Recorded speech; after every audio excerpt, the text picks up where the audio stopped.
Sticks and stones may break my bone, but your words can't hurt me. No, you just can't hurt me. No, I ain't been right more than I've been wrong, and it still can't hurt me. No, it just can't hurt me. No.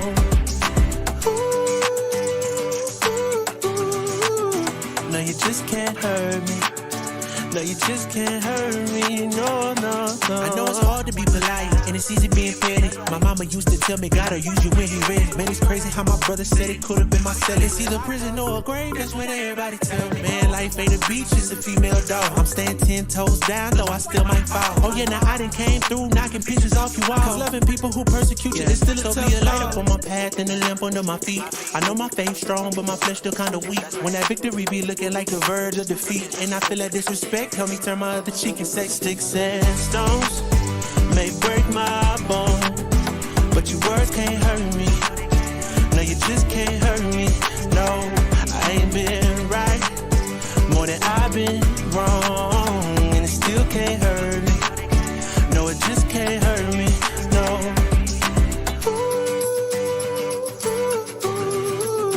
No, you just can't hurt me. No, you just can't hurt me. No, no, no. No, you just can't hurt me. No, you just can't hurt me. No. See, it's hard to be polite. It's easy being petty. Mama used to tell me, gotta use you when he ready. Cause I ain't working on my own timing. Ain't got no diamonds on me, but I stay shining. Yeah, yeah. They say the world would be a better place if we take out the hate. Stop all the hate right now. Yeah. Let's keep it real, it'd be better if we just subtract the fake. Yeah, so be a light up on my path and a lamp under my feet. I know my faith strong, but my flesh still kinda weak. When that victory be looking like the verge of defeat, and I feel that disrespect, help me turn my other cheek and say, sticks and stones may break my bone, but your words can't hurt me. No, you just can't hurt me. No, I ain't been right more than I've been wrong, and it still can't hurt me. No, it just can't hurt me. No.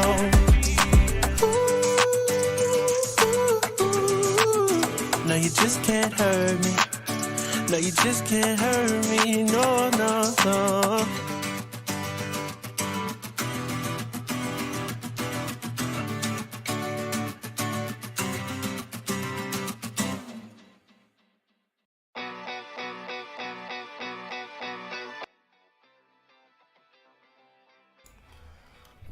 Microphone check, baby. Microphone check. What's up, everybody? This is your boy One Gun, and today, folks, I got a special treat for you guys. Happy Halloween and all that other good stuff. But today, folks, we're gonna do something a little bit out of my norm, which is actually do tutorials.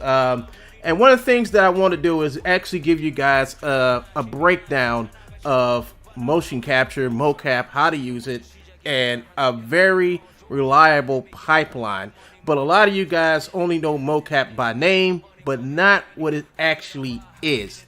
Motion capture is very hard to do. Hey, what's up, TT Casanova? How's it going?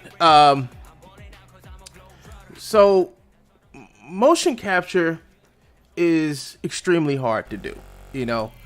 And today we're going to be doing a couple of things to show you all and educate you all on how to use it, you know, when to apply it, you know, hybrids of keyframing and fixing it and cleaning it up, both in Motionbuilder and Iclone. And I'll probably go over steps you can actually do to clean up your animation in Iclone if you don't have Motionbuilder, because Motionbuilder is a very expensive tool, but it's a very necessary tool. And if you get a chance to get a way to get it, I would suggest you get it. You know, it's a lot easier to actually create new animations using existing animations or enhancing animations inside of Motionbuilder than it is in Iclone, because of Motionbuilder's unique tools to composite animations on top of other animations and add onto animations and seamlessly blend animations together. The same way you would probably do video editing. I mean, if you look at it, it's the same, almost the same thing. So today, we're going to go through a couple of things. First is to help you all understand what motion capture is. And then after we get through that part, I'm going to bring somebody in who actually works in the motion capture industry and do a video phone call with him today during the show and let you all know. So this is going to be a pretty long and extensive show, but I just want to just break down the things that you guys should understand about motion capture, other than the fact that you can get it almost anywhere and get it cheaply. I want to tell you about good motion capture and bad motion capture, and how to watch out for ripped game assets and things like that. So I'm gonna do a lot in this video today because I think this video is very important. I've been trying to figure out what's going to do it. I think today is the best day to do it. One thing we're going to do, and here's a couple of things that I'm going to go over today. One, exporting animations from Character Creator 4 to Motionbuilder, because I know a lot of you guys who watch my channel do have Character Creator. And some of you guys do have Motionbuilder, and some of you guys who got Motionbuilder and Character Creator and Iclone been bugging me for the longest to say, hey, I need to know the whole breakdown. I need to know how to do this. I want to get my characters inside of Iclone, inside of Motionbuilder, to get them back out. You guys can ask me that. Well, this is the show that you're going to learn it. All right. 2 is applying animations to the character inside of Motionbuilder. So that's another thing. So once you get your character inside of Motionbuilder from Character Creator, you're gonna have to do this thing called characterizing it. And then after you characterize it, then you got to apply the motions to it. Now, it's a couple of ways you can do this, but the best way is the 2 ways I'm going to show you, which is import the animation with the character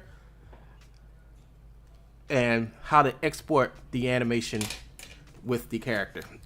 So there's a couple of things you all got to do before you export the character out. I'm going to make sure I go through all those things with you in this video. Also, step number 3 is learning story mode and how to use it inside of Motionbuilder. Now, story mode is a very important tool that I use inside of Motionbuilder because it actually, you can use that story mode to actually take 2 existing animations and put them into one and make something totally new. You could actually use it to actually animate your whole scene. You could do a lot of things with story mode, and over the last years since I've been using and studying animation, especially back when I was in school when I started using Motionbuilder, I've learned how to use it to make my stories. It's a lot of things that goes with this, like learning constraints and effectors and things like that. Those are other tutorials I do down the line, but this is to help you get your pipeline set up from Character Creator 4 to Motionbuilder, from Motionbuilder through Character Creator 4, and then back to Iclone. So those are the things that I'm going to work on. These are how I'm going to start this off. This is how I'm going to start this week off, by getting you all familiar with motion capture, what it is, how it's made, and some of the companies that actually make and create motion capture. I'm going to talk about somebody who's doing this stuff out their mom's garage. I'm actually talking about some people who actually use the professional tools of the trade. The people that you buy from the marketplaces, the people you see making video games and all type of things. So we're going to actually get into talking about motion capture, and actually talk to somebody who's in the motion capture industry, and they can give you a little insight on what it takes to have good motion capture. All right. So with that all said, I want to show you guys a couple of things before I start. How you doing, Devon? How you doing, Randy? Thank you for joining the stream. So one of the things that I want to show you guys is that, yes, I have a character creator in here is the motion dummy from Iclone Character Creator, and I use this one because of the ease of use. It doesn't really have no face bones on it. It doesn't have nothing that'll get in my way. It doesn't have no textures on it. It's just a flat character. Don't have to worry about no textures, nothing, and it's animatable, and that's all I need, because all the heavier stuff is going to be done inside of Iclone and Character Creator. I don't really have to worry about what my character going to look like. I just know what the character is going to do, and you can bring your own characters in here, and we'll get to that in a minute.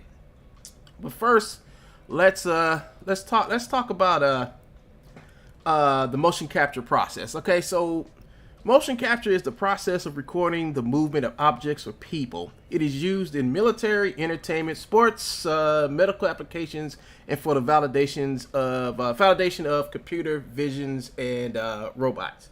So the motion capture is used for a wide variety of things in the industry.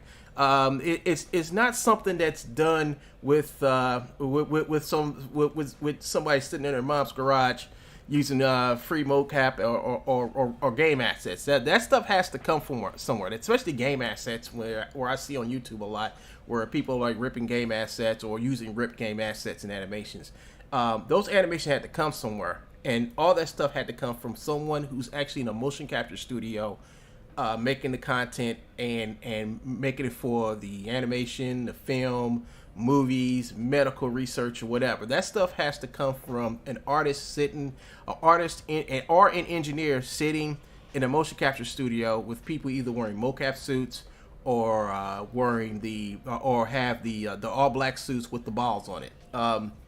So, which brings in Motionbuilder. Motionbuilder is basically the only program out there in the market that you can use, in my opinion, that's perfect for cleaning mocap up. Now, there's other solutions, but Motionbuilder seems to be the best one for me because I've used it for so long and it's done good by my side. What Motionbuilder is a 3D character animation software produced by Autodesk. It is used for virtual cinematography, motion capture, traditional keyframe animation. It was originally designed by, it was originally called Filmbox back in the day, and it was created by this Canadian company called Cadra, and it was later acquired by a company called Alias, which I do believe is now Autodesk. It was bought out by Autodesk, I believe. And so there's a couple of things I want to show you. So I got a couple of more things to show you. So here is, I'm going to show you a couple of motion capture systems here. This is OptiTrack. All right, OptiTrack is a very expensive. It's not. It depends. I would say between OptiTrack and Vicon. Let's look at. Let's see, virtual production. Let's do virtual production. I think that's what we're looking at. So as you can see, when you're doing virtual production, and how they're using the motion capture to capture, that's Motionbuilder they're using right there. They're using all these cameras, the studio. I mean, this place is huge. This is a big place. This is a full size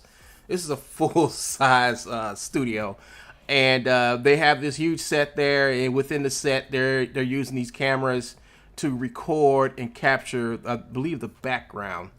There's no motion capture going here, but I'm just giving you an example of how big these motion capture studios are. Because what they're doing is they're tracking her walking around with the camera, with motion capture cameras. You see the green screen is following her around. So they're actually tracking her with these cameras. The cameras are up across there, and they're actually tracking her movement. Because the next thing they're going to do is record her movement in some type of suit where she has ping pong balls all around her. So that's basically, that's like high end. They're doing high end motion capture. I mean, you're looking at something that's going to run you to hundreds of millions of dollars for a setup like this. Really big, and like I said, this is professional. This is professional stuff we're looking at. Let's see what else. Okay, so here is, I'm gonna show, and just to let you know how much this stuff costs. Let me show you how much this stuff costs. Let's see, movements, robotics. Let's see, for animation, and they have a couple of setups. So these right here, the Flex 3, these are like the older ones. This is the newer one. So if you want to start off with just something small for a small studio with about 6 cameras, where you're gonna record one person, your price would be around 10 grand. 10 grand, and you're going to record one person. For the same price, you could probably get you an Xen Suit, which will probably be better, because the thing about this is if you go out and buy this, well, then you're going to need a huge area. Hopefully you have a huge area at your house or someplace where you can actually do this, and you have to do it inside. I wouldn't suggest doing this type of studio outside, because you will have interference with light sunlight, whatever light's there, is going to interfere it. You know, whatever element is outside is going to interfere. I know some people can do it, but I wouldn't suggest it. You know, I would use it inside of if you got a huge enough garage or something like that, or a huge enough room, I would say go for it. Go ahead. And these have to be calibrated too. Yeah, so, but if you want to go to a bigger setup, I would say, I mean, if you have the space, I would suggest get this set up. But you can go with a bigger setup. That means a bigger room. I would suggest you. I don't know. I mean, it depends on how big your space is. But this right here, this will work for 2 people. You can animate 2 people in a large enough room. You can get the truss, put the truss up top, and buy 16 cameras. And I think this includes everything. Now, this is for the lower end cameras. These are older cameras we're talking about here. You know, so you can do that, or you can let's go to the higher end camera, which is this one. These are more high end cameras, and this is probably what everyone is using right now. So this is the newer stuff. So that's the minimum amount of cameras you can get with this setup is 8, and that's going to run you at $61,000. So this is the new stuff. This is the stuff that's out right now. So if you're serious about making movies, films, and games and things like this, and you want the newest tech, whatever, for your creations, you're going to be out of about 61 grand, and you can only record 1 person. If you go up to the higher, let's go extreme, like 96 cameras. That's a lot of cameras. But with 96 cameras, you can track 1, 2, 3, 4, 5, 6, 7, 8, 9, 10, 11, 12 people, and this will run you over $500,000. So this is the stuff that these people use when you look at movies from Pixar, Disney, DreamWorks, all the other high-end studios. This is what they're using. They're not using IPI. They're not using augmented reality, AI, motion capture. They're not using this stuff. They're using the actual stuff that professionals spend hours cleaning and fixing and stuff. This is what makes movies go. This is what make AAA games go, is getting motion capture setups like this. You know, this ain't no joke here. This is the real deal. You know, and I'm telling you guys this because there's a big lack of information out there about mocap and people claiming to be professional mocap makers. This is what the pros use. I know what they use. I've talked to professionals before about motion capture, and this is what they use. All right. You can sit around, you can play around, listen to people lie to you all day, but I'm telling you the truth about this because I'm taking you to the place where they get their stuff from. All right. So these are the facts, and they cannot be denied. So we got another company here. We got another company here called Viacom. All right.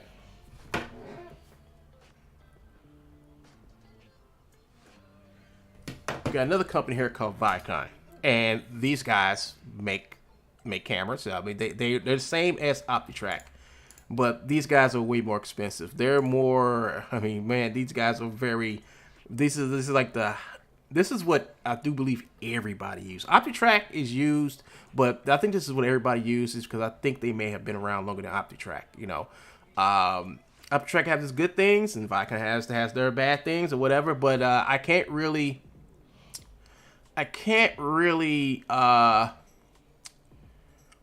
give you a.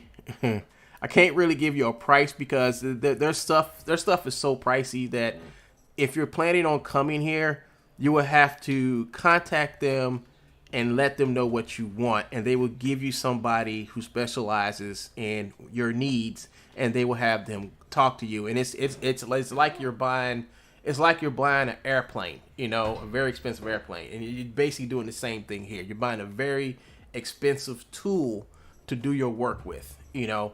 And I'm not just saying like work so you get not something that you're going to do and just get on YouTube and record yourself hours upon hours telling people, oh, this is what I do in my mom's garage. No, this is professional tools.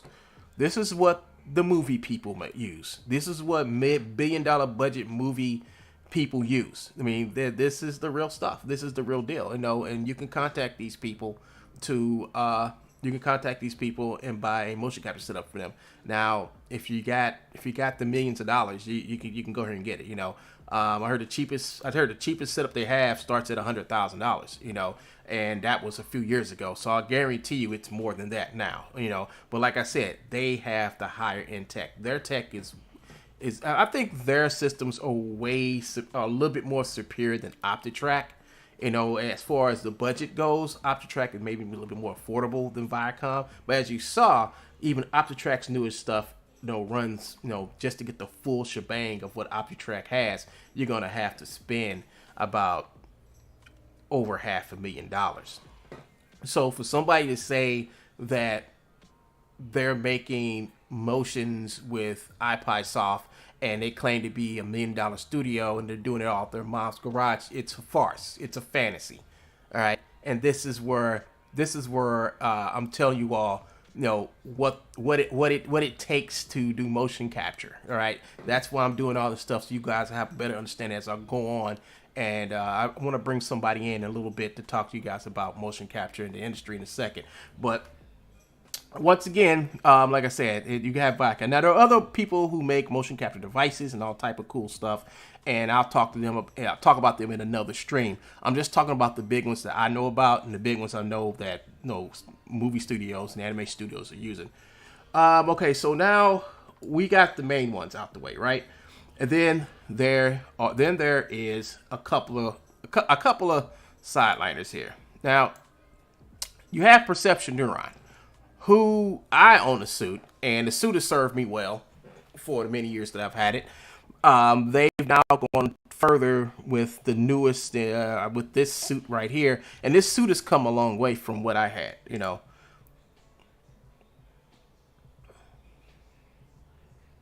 Okay, that's cool. That's cool. I haven't got to the part where I do the other stuff's gonna be kind of quick. But that's why I'm giving you time to get home. So this part is gonna probably run a few more minutes. Because I got an interview with somebody who actually works, does mocap for a living. So we'll get to him in a minute. All right. So if you're looking for lower cost Perception Neuron, if you're looking for lower cost motion capture, this will probably be in the range of it. All right, and it's this one, and it's I think I have it.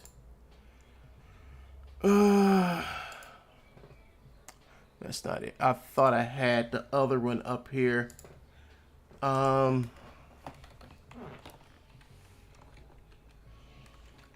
There it is.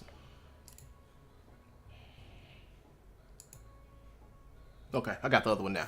All right, so you got the main. I say I'm only going about the most two popular that I know about. Actually, the three most popular suits that are out there. I'm going to talk about the two cheapest ones first. So the Perception Neuron came off as a very inexpensive compared to the two I just showed you, the Viacom OptiTrack mocap solution, where you can get like a very close to professional feel, professional look to your work. If you look at their solution, it's pricey, but compared to the cameras and all the other stuff, it's like right in the ballpark for small studios. And I do mean small studios. You can be a small studio, so if you got like about 10 grand, you can probably about 10, actually a little less than 10 grand, you can get two of these suits.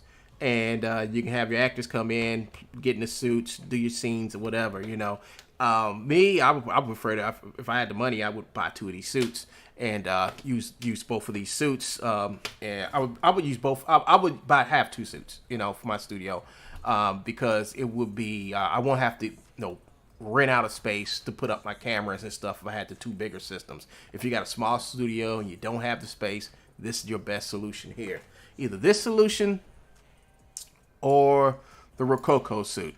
This suit right here came out a little bit after Perception Neuron, but has proven to be a very reliable and good suit for many applications, just like Perception Neuron. People try to compare them, There are slight differences on how they capture, but the thing about it is both of these are really good solutions if you're a small studio and you don't have that type of space. You can actually, the advantage of having a suit is that you don't need a huge studio. You can have your actors get into these suits and just go outside. Don't have to worry about won't have to worry about with the weather. Well, maybe rain, but you won't have to worry about the lighting outside or nothing. They can just go right in there. As long as you got a powerful enough laptop, you can follow them around and have them doing all their stuff. The mocap suit actually takes the actors out into like a real environment. So you can have a guy out on a track running around, or have a guy, as long as you're running around with them, you can have a guy walking up steps, going up different grades and things like that, and record the data, bring it back, clean it up, and put it, use it for wherever you want to. So that's the best thing about having these suits. Now, there's another suit out there which is very popular but very expensive, and it would be this suit. The Xen Suit. This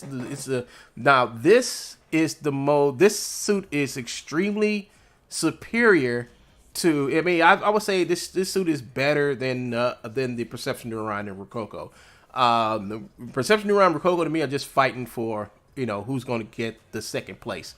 This is the number one suit right here. If anybody asks me if I had the money, what suit would I get? I would say I would get this suit because it is the far more superior suit. It's the motion capture that comes out the suit is extremely clean. Unlike Perception Neuron, you will get sensors moving on your body and stuff like that, and it will give you bad motion capture. I think Rococo, I think there's some latency issues with Rococo, so that's what I've heard. I don't own one, but I just hear that. There are issues, but with this, I hear none of that with this suit. I've seen motion captures from this suit before, and as you can see, she's outside dancing outside someplace in some I don't know where it is, but you can see that suit caught all of her movement.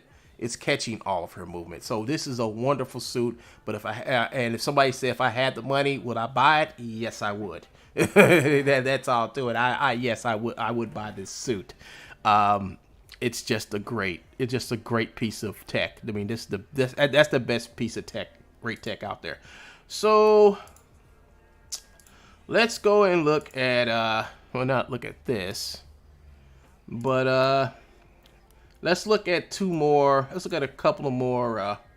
Yeah, here we go. So let's look at a couple of more. Let's look at this solution right here from motion capture, folks. So this is this is IPI software. IpySoft has been around for a long time. It is a markerless mocap solution. Now, I don't like markerless motion capture solution in its current state as of now, because you can't get. Now, here's the thing about markerless motion capture: is it cheap? Yes. Can anybody set this up in their house and start motion capture? Yes. But what they don't tell you about this is that it gets expensive. It gets really, really expensive. If you're a professional studio and you want to do professional animation with IpySoft, you can, but you have to spend the money. And what I mean by money, I mean the same amount of money you will put into a IpySoft software and then buying all the cameras and stuff, because they only work with Xbox Connects and what's the other one they work with? Let's see. Wherever these cameras, read more. Let's go to read more. Let's see. Here it is. Connect, Intel RealSense, L5, and it works for all these different cameras. But I'll tell you what, those cameras cost money. They cost a lot of money.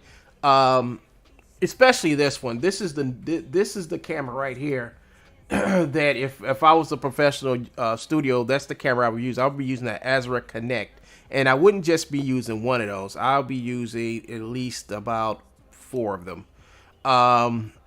because the more of these sensors you have around somebody, and you're gonna need a lot of space. You're gonna need some space to record these in.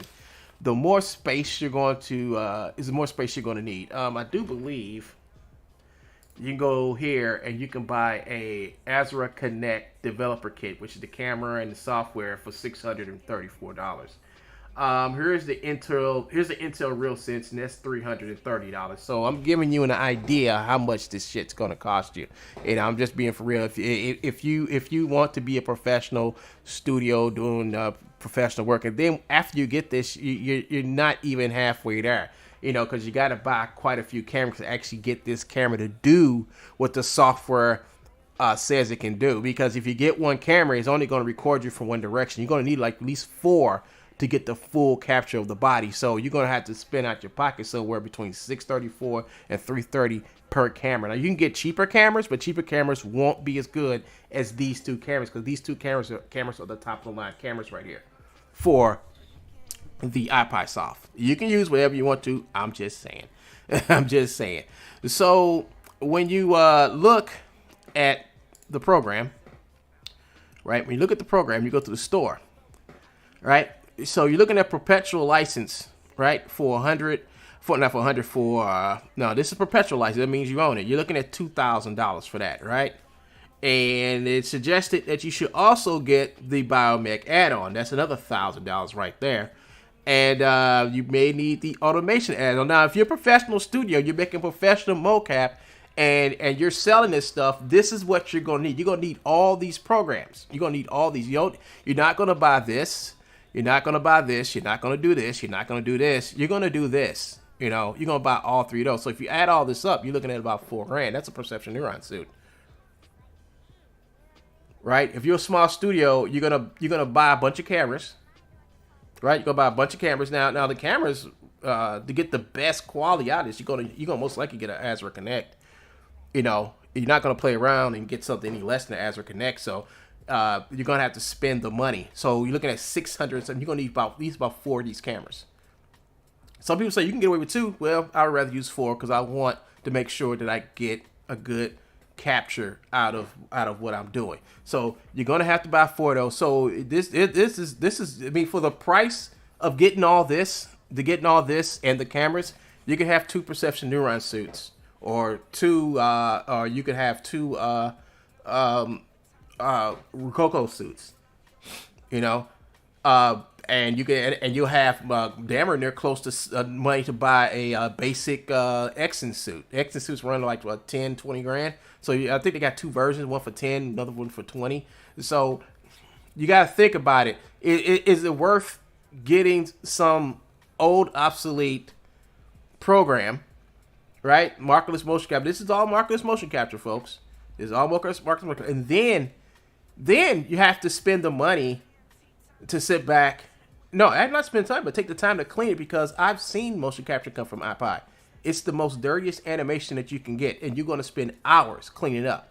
Versus an Xen Suit or Rococo suit or a OptiTrack or a Viacon or a Perception Neuron. You know, you want to get captured, is you're going to spend less time in the studio cleaning.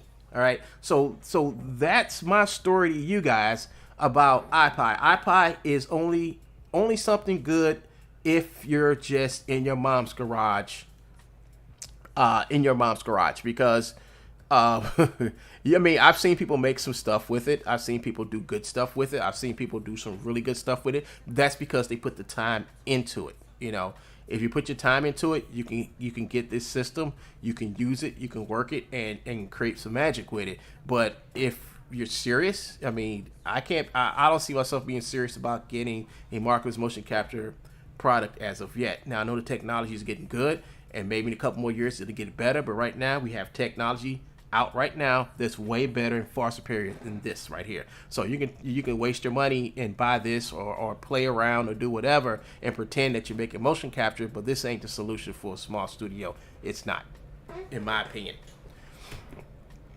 So that's out the way. What's this?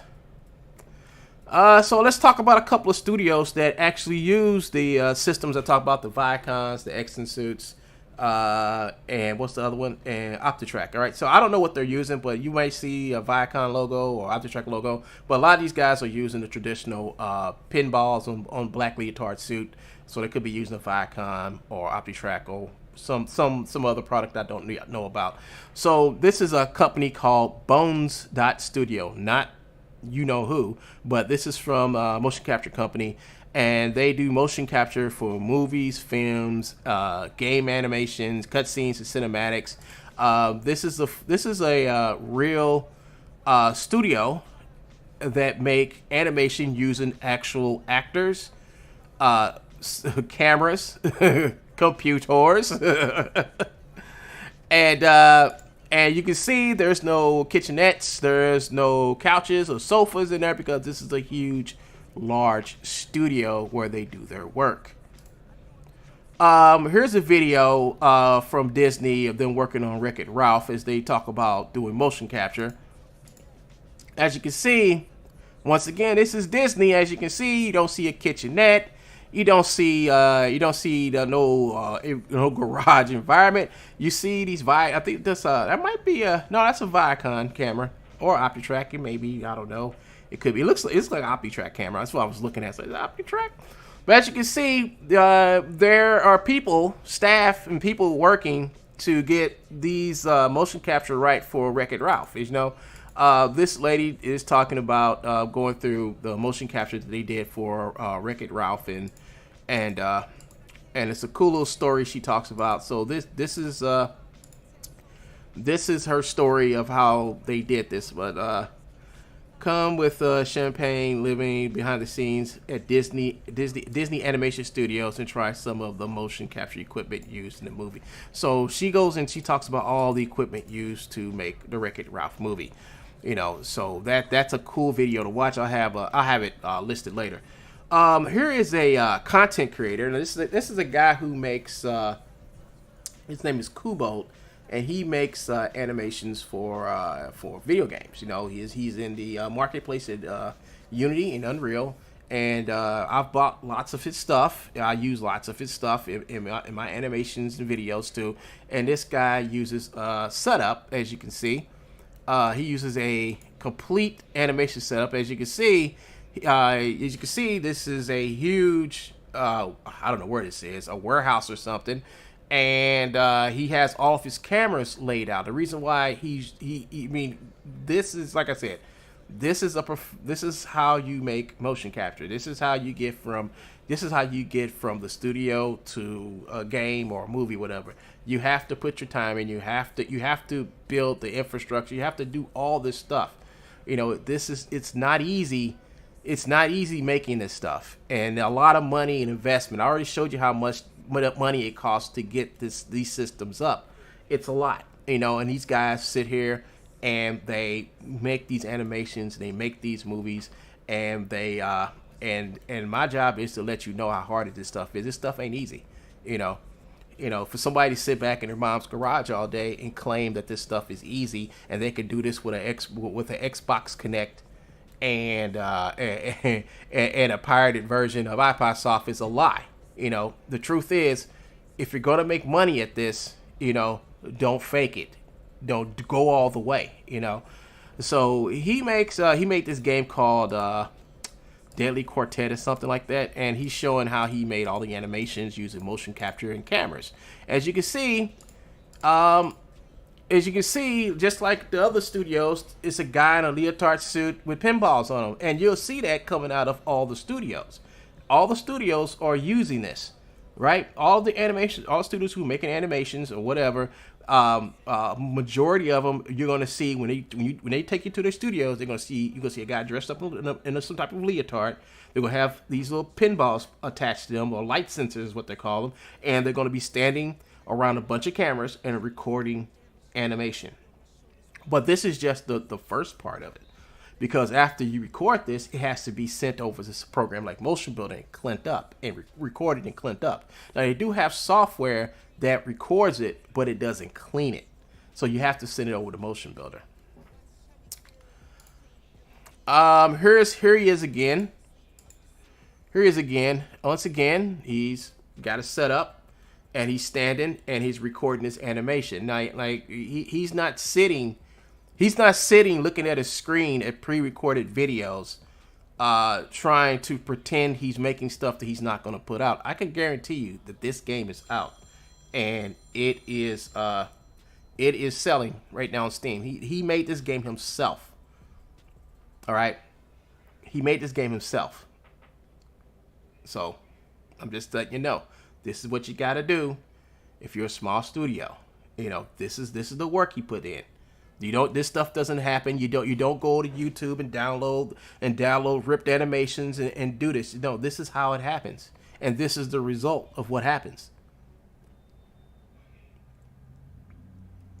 All right, so we go to another one. So this is his channel. You're gonna check out his channel when you get a chance. So another, I think this is another studio. So this is Modus Digital, and once again, you're gonna see the same thing and these videos that where is it? You're gonna see the same thing in this video that you see in all the other motion capture studio videos. So here's a video of the Ninja Toy video they did, and as you can see, once again, it's a huge studio, right? Huge studio, matte surface. They got markers all on the floor, and look, the kid's wearing a leotard suit with pinballs all over it. Now this is a big studio. They make animations for games and movies and whatever. And as you can see, this is a professional environment. This is a professional environment ran by professional people making professional animation and motion capture. These guys aren't sitting in their mom's garage trying to fake people into thinking they're doing something they're not. It's easy to steal other people's work and sell it, but it's hard to prove that you've done it.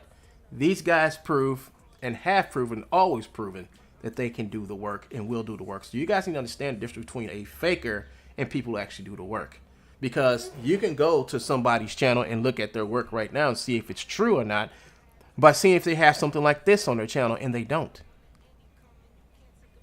The stuff you see here is the stuff that they published. The animation they're working on right here was actually published. This might take a look-see. Let's see. I know it's in here somewhere. It's the Ninja Toy. Let's see. Hold on. Let's see if I can find it.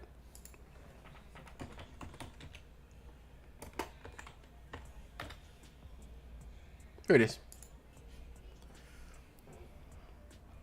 So the video I just showed you, the kid like getting ready to move and stuff, it was for this video right here that was done in studio. It's called Ninja Toy, and I think this was like this was done some time ago in Lightwave, I do believe. But yeah, that's the kid. That's the kid right there. No, that's not the kid. I think the other one is. I think that's the one of these is the kid. I forgot which one. But as you can see, this was all done in their studio, you know, and whatever they're showing you, they've actually put it to actual use. It's not somebody showing you and talking crap and telling and saying stupid stuff. You know, this is actually, you know, these guys don't have to say nothing. They just have to let their work speak for themselves, and their work is speaking for themselves. Okay, so I think it's enough of that. So the next part of this is I'm going to try to get my Mocap buddy online.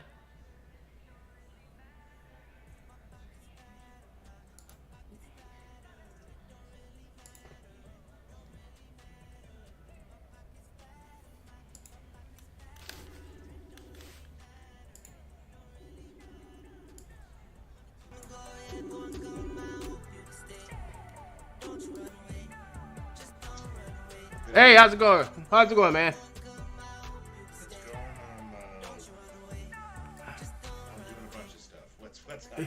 Oh, hold up, man. I'm trying to hunt down a I'm trying to hunt down something so I can cut it off. So give me a second.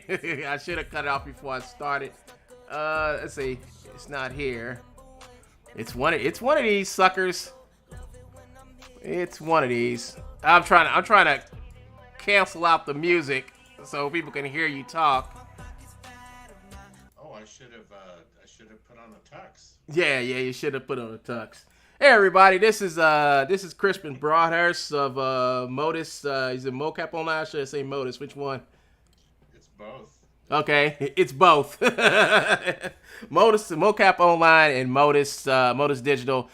These guys are animation experts. They do motion capture for games, films, whatever. They're on the Unity Asset Store. They're also on the Unreal Asset Store. They also have their own store at mocaponline.com. And I did show you some of their work. So, Crispin, tell us a little bit about. I only got 5 minutes for this segment. Tell us a little bit about your work, Crispin. Yeah, Modus Digital was started. I worked at a lot of game companies and animation companies, film stuff, lots of game stuff. Worked for major game companies doing outsourcing work with. We started Modus Digital back in 2008, and then after a while, it was just getting harder and harder in business, getting those big clients to come into your brick and mortar. A lot of competition there. So we started up Mocap Online and realized we could fill a big segment of the market, which is people, indies and individuals, that didn't have $30,000 or 20, to do a custom shoot, but they needed a lot of the same stuff, a lot of things we were doing custom. So we started doing that, and we learned a lot. One of the first stores we were on was back in, good grief, 2014, when the Unreal Marketplace started up, and we sort of started our own, and they had that crazy blue ball-looking mannequin, horrible thing, and they came out with version, what was it, 2.4.8 or something, way back then, the better mannequin. And yeah, from there we just kept listening to feedback and been coming out with more and more packs. And so instead of trying to grab the big boys all the time, where we sell 24 hours a day all over the planet online on multiple stores, both our own as well as third-party stores, stuff from $5 to $150. Yeah, so yeah. So y'all cover like a range of things from ninjas to gun battles to crowds. I mean, I basically got a lot of your stuff, And, I mean, and for an example, it's like the way we came up with, I think, mobility, which we ended up calling Pro because we decided to break it out into different tiers. At the time, back like in 2014.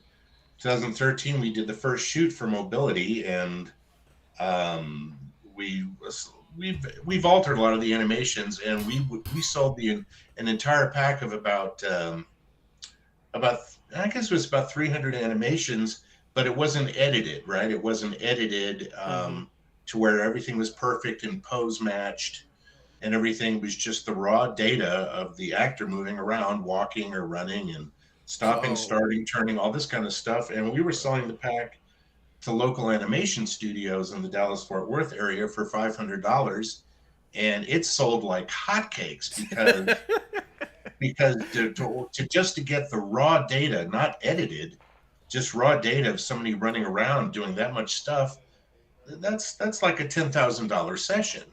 Right. So you do it custom, you got your studio time, you have a post time, you've got tracking time, a cleanup, depending on where they wanted it. And so we put it up. What was it? The first time we put it up commercially, we sort of, all the animation studios in the area bought it. And well, there's that market. It's gone. They've already bought it. They bought your stuff. So we put it on the Unreal Marketplace, and the price was $300. So we'll cut them a break. This is 2014. It's brand new, and we said $300 because that's a steal of the century for a $10,000 session. Wow! And the first day, people were like going, "Oh my God, you're busting our balls! Oh, $300! Oh, woe is me! We can't afford that. Are you out of your freaking mind?" So day two, I said, "Okay, we're dropping the price to $150. How about that?" And everyone is like, "Yay, $150!" And anyway, but yeah, I mean, dang man, seriously, the amount of editing involved mobility has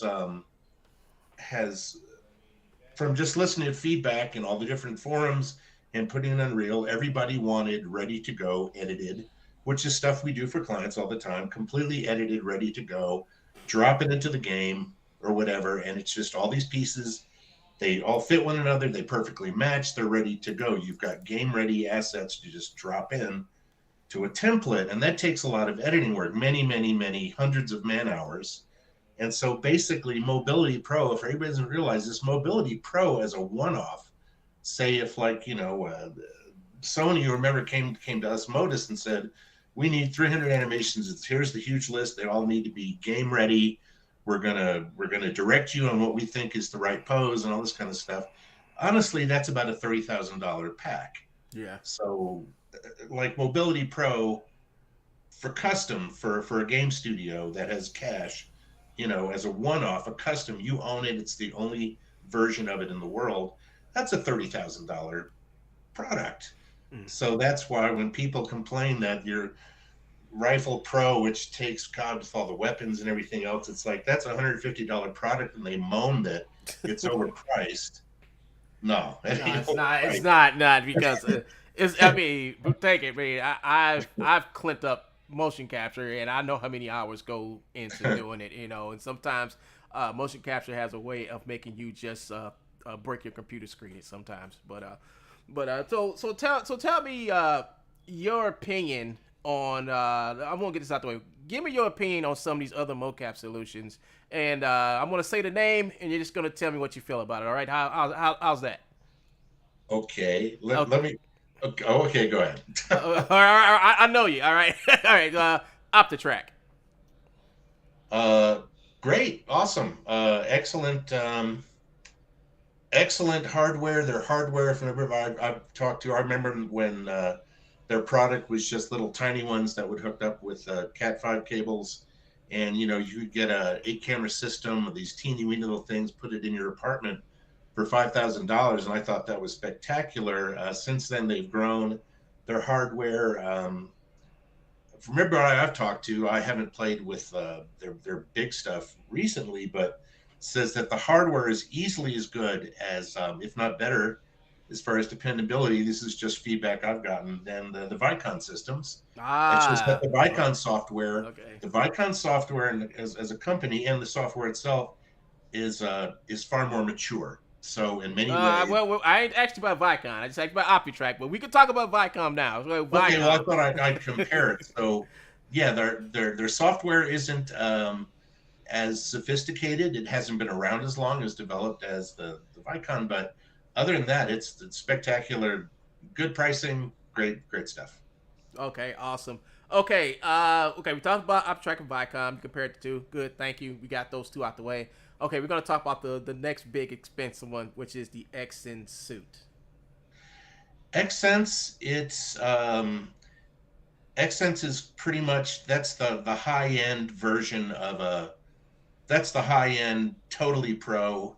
I don't know whether I should, if I can really, I mean, everything is professional basically, but it's the high-end, most expensive, best, been around the longest version of an inertial suit, which is basically, you've got sensors that go, they're basically inertial sensors. They're measuring 6 degrees of freedom, and they have accelerometers in them, and you have put one on each joint.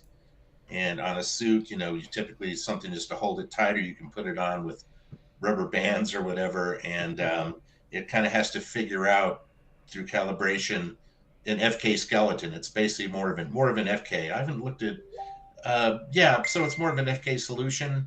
And for a lot of things, it's fine because it is primarily an FK solution. If somebody says, no, the latest ones have IK, and okay, whatever, correct me if you want, but basically the feet can swim a little bit, hand position, it's the end of the IK or the FK chain.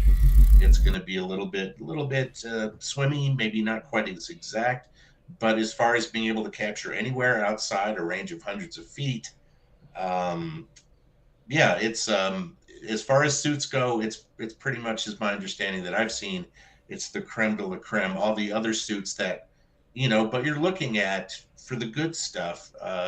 Haven't looked at prices lately, but I know you can get up to 30 grand plus for a single Yeah, it starts fully up at, I think functional it suit. starts off at 10 and goes up to 20, 30 grand. Yeah, you're right. Yeah, to get the really good stuff. So Right. it's not going to be as detailed or as accurate, millimeter accurate in three-dimensional space as an optical system, but you don't need dozens of cameras or a bunch of cameras. You don't need a controlled environment. You have to calibrate them more often. They're not as exact, but they're great for live. And if you're prototyping or you don't, Mm-hmm. if you don't mind doing a lot of editing on the feet, if you're going to be staring at feet, you're Right. going to need to edit the wiggle out and things of that nature. Yeah, it's a high end product as far as suits go. There are other, if you want to talk about the other suits, we both have some experience with those, and I got perception neuron. Okay, let's so I got my perception neuron suit, and I had these good things and bad things. What you think of the newer versions of the perception neuron suit? Not the one I had, but the newer versions of what you've seen and saw already of those. from the reviews I've read from pros using it, it's much better. The version one of these suits, certainly they were very susceptible to magnetic fields, which could Yeah. be anything from a refrigerator to overhead fluorescent lights to you name it. And that's what made them very, people hated them. They'd say, I just spent $6,000 and Yeah. it's a mess. It doesn't work. It doesn't do this. It doesn't do that. But that's when they tried. Well, it's my understanding now. You can still buy first gen suits if you only have like a $2,000 budget, Mm-hmm. but it's my understanding, talking to pros using these things on a shoestring budget, you're going to regret it because the version one inexpensive suits do not aren't good with magnetic fields and stuff, and that's what's going to make you have sloppy, Yeah. When I use horrible mine, data. You really need a Gen 2. But I've looked at them several times, just thinking, well, if it's a lot less than a good optical system, something that we would need, that I would be able to trust and use and be able to grow with. I mean, you're looking 50 to 100 grand easily. mm-hmm. That's for optical, right? The top end stuff. Yeah, top end stuff from OptiTrack. Yeah, OptiTrack top end stuff is running like over $500,000. That's with. Well, yeah, it depends how many cameras you Yeah. get. I mean, Yeah. it's by the camera. Cameras are typically, Vicon just came out with their new badass versions. I think they're typically, I think they've kind of always been about $5,000 a camera, Right. kind of Right. sorta, depending. It's funny though, back in the day, like 10 years ago. Yeah, 10 years ago. That's back in the day, right?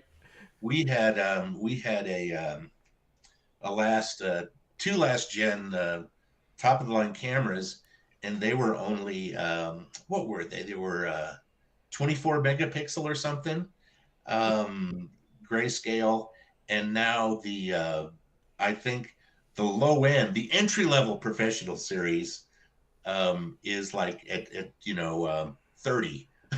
That's Wow. entry level instead of Wow. the super pro. So it just keeps getting better and better. Okay. So what about the Rococo suit? Now that's actually an actual suit with the sensors built inside the suit, which gives it a more advantage than Perception Neuron, because Perception Neuron has the bands, and even the newer suits, people just like my suit, people still complain about the bands moving when the with the characters act. Well, yeah, I mean that's just the bands moving. I mean, you could just put on get a dance leotard, right? Right, right. Do it, Alvin. Get a dance leotard. Yeah, I think I will not. No, but you can get like a dance leotard and then just sew pockets into it, right? Right, And, right. and then you'll have a poor man's Xen Suit or whatever, Yeah. because really that's the only difference for Coco. What I've seen, I've not used it. What I've seen, examples of data, and once again, just talking to people that have used it or tried it, whatever, it's not the most amazing thing. An Xen Suit is much better and far more expensive. Rococo is affordable, and it's more in the lines of the perception neuron. That is my understanding. That's what I was saying. If I'm like a little studio and I don't have the space, I would definitely get like a perception neuron or a Coco suit. Or if I'm like a bigger studio and I don't have the space and I got the money, I'll get a Xen suit. You know, I'm talking about space wise and affordability. Yeah, You know, I was researching it last year because I was looking at, well, what the heck? I mean, I was looking at Perception Neuron and their latest, that was a year ago, their latest rev had all this better stuff to it. It actually was a hybrid optical system where they had, so it would combine the optical just on the things you need it on, which is feet and hands, right? The Right. end of what would be an IK chain. So you have accurate without swimming feet that are moving around, or hands. It combines that. You would have sets, I think, 3 markers or something like that. Yeah, I think that's And what it your is. feet, and it was a hybrid system with some little cameras as well as the whatever the magnetic fields. And that was like the top of the line stuff with 5 fingers. It was about $8,000 for the top of the line stuff, or 8 or 9. Yeah, but that's affordable to like a small studio. Right. So it's That's not like, it's affordable. not chump change, but we thought, wow, $9,000. And if it worked, and I was watching these great movies of this guy doing crazy karate stuff, like he was doing flips in the air and spins, and everything looked really solid. It's like, because that's the problem, even with that system, the problem with typically, once again, I haven't looked at the latest and greatest. The typical, I even saw on YouTube from China, perception neuron system, they were explaining the caveats. It's that if your feet don't ever touch the ground, once again, since it's not a true 3-dimensional system, it's measuring what your body angles are doing. The only reason it knows is because it understands that your hips are rotating, and your arms and your knees and your ankles and your toes, and they're touching the ground, so it can figure So out that, it's you're not walking forward. it's not getting the up and down axes then, right? It's only going Right. But rotation and translations, but the translations it's cutting out the up translation, which is up and down. more or less, that's the way it used to be. I know they have like towers now that come with it, so you can actually. The funniest thing, we actually looked at Xsense. A friend of ours was a distributor for it, and he came by with the suit, and it was pretty good. We had our 30 by 25 usable tracking space, and we could reconfigure it, but that was our basic space. And we had our actor, calibrated at one place. Then we had him run around all over the space and do a bunch of crazy stuff for about 2 minutes. And he came back and we looked at the data. And after 2 minutes of running around like a madman all over the place, there was about 6 inches of drift. So Wow, that means where he was calibrated, standing in one place, after he ran around for 2 minutes doing crazy stuff, covered the entire floor, he came back and we noticed that it was uncalibrated to the point where the body looked normal, but he had shifted over 6 inches. And that was acceptable. Once again, this is a suit. That's an Xen, so that was okay. That's really pretty damn good for a suit. Yeah, that's really good.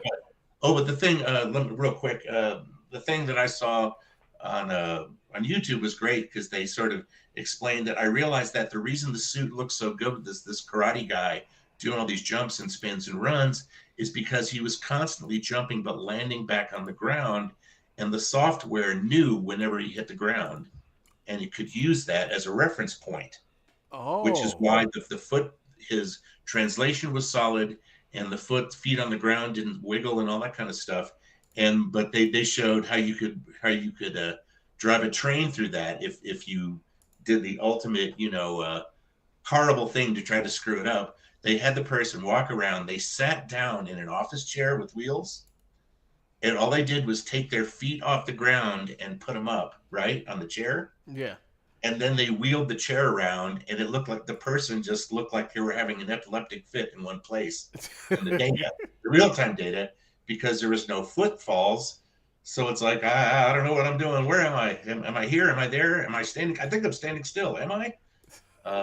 So yeah, it seemed that the accuracy was dependent on the footfalls. All right. I got like a few more questions to ask you, and it's based on the AI motion capture. What do you think? Because I asked you this question before when I started seeing the videos and stuff like about a year or so ago. What do you think of it now? Now a good year has passed. What do you think about the AI capture? What do you mean by AI? Well, the AI motion capture. You send in a video and they did to a website and they use their AI to make a Oh, motion. video Yeah. only. I've not seen any good examples of it. Me neither. It's been over a year. I haven't seen no good examples of it. There is actually a company we worked with, which, good, whatever, a good friend of ours who was working with them, another motion capture person, and that's exactly what we're working on. They were a bunch of brainiacs working on all these algorithms and programming this crazy code for extrapolating, full body motion from a single video. Mm-hmm. And they wanted our help. They wanted access to our library because it needed examples to learn from, Wait a right? minute. So it needed motion capture for it to learn. For it to learn, it needed real motion capture data so it could learn. Wow. It learned. It's what would you call that? That you call it? There's a name for that. It's called it was the tip of my tongue. Machine learning based. I think that's I think that's the correct one. Machine learning. It learns by observing, and so and I've seen most recent examples, and it ain't all that in a bag of chips. It's interesting. It definitely is something that is very interesting. Some smart people that they got it to work as well as it does, but it can't possibly. I think it's gonna take years for that to get perfected. It's gonna take years for that to get perfected. I think so. Well, you've got a Xbox Connect, right? Oh yeah, I was getting ready to ask you about that next, but you can go ahead and segue into that. It reminds me of somebody in particular, which I'm not going to say who it is. Anyway. Nobody's going to say it, but go ahead, talk. Okay. But yeah, that's always fascinating because it is a stereo. Yeah, it is. It's got a depth sensor, right? It used to. It's got a depth sensor and things of that nature. So that was pretty cool. That was pretty interesting, and it could be semi-accurate, but that's it. Once again, if you've got stereo images, well, you're getting back into motion capture again, right? Right. If it's video and it's not capturing markers in absolute three-dimensional space with three cameras, then yeah, it's just looking at silhouettes. Right. And if the software is good, it can extrapolate. But you need at least, for solid stuff, you need at least 3 vantage points perfectly, on 3 completely 90-degree axes. Mm-hmm. And that's how you get solid optical data off of a single reflective marker. It's basically just any optical system, a Vicon or whatever. It's looking at the position of a white dot in a field. All the cameras are calibrated together, and so you've got 3 2-dimensional grids. Basically, one sees a dot here, mm-hmm. The other camera sees a dot here at that coordinate, XY coordinate. The third camera sees the dot at this XY coordinate. And because the software is very, very clever, it's able to look at those 3 XY coordinates and figure out exactly where it is in 3D space. Oh, that's amazing, but it still does a bad job. It's not video capture. That's why it's isolated. That's why they use retroreflective material, so that what is captured, what is seen in the cameras, well, they combine it for different reasons, blah, blah, blah. But basically what is being tracked is basically a white spots, right?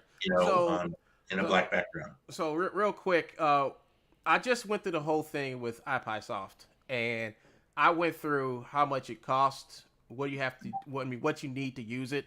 It seems like the only good options, professional options that I can see that they have for that is the Azure Connect and the Intel Incense sensor or something like, I forgot the name of it. But both of those cameras run anywhere from I know the Intel runs about $330, and the Azure is about $600-700 depending on who you buy it from.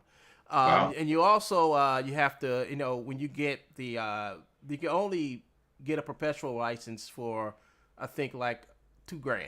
They want $2,000 for perpetual license. Then you got to buy two other products with that, which is the biomechanics and something else. And those two products are like another $2,000 added onto that price. So if you take into account that you only need more than one more than one Azura or Connect sensor, and I'm not talking about the Xbox Connect or Connect version 2. I'm talking about the more professional cameras, which would be the Azura and the Intel sensor. In order for you to have a good solution with IPI, you would need to spend close to 10 grand. That's how much you're going to be spending. And for that price, you can get yourself into two Perception Neuron suits or Rococo suit. Maybe put a little more on that. You can hop yourself into an Xen Suit. So on top of that, you can only record one person. So yeah, with that kind of money, I'd get a top of the line Perception Neuron, like a hybrid or something, and for that amount of money, for $8,000, you can get a top. At least it was about a year ago. You get a top of the line thing. That sounds like a lot of money for. I've never played with IpySoft. I never played with it either. It's like gimmick software, whatever you want to call it. But that it takes so many. It's not an integrated one solution. It's no, it's not.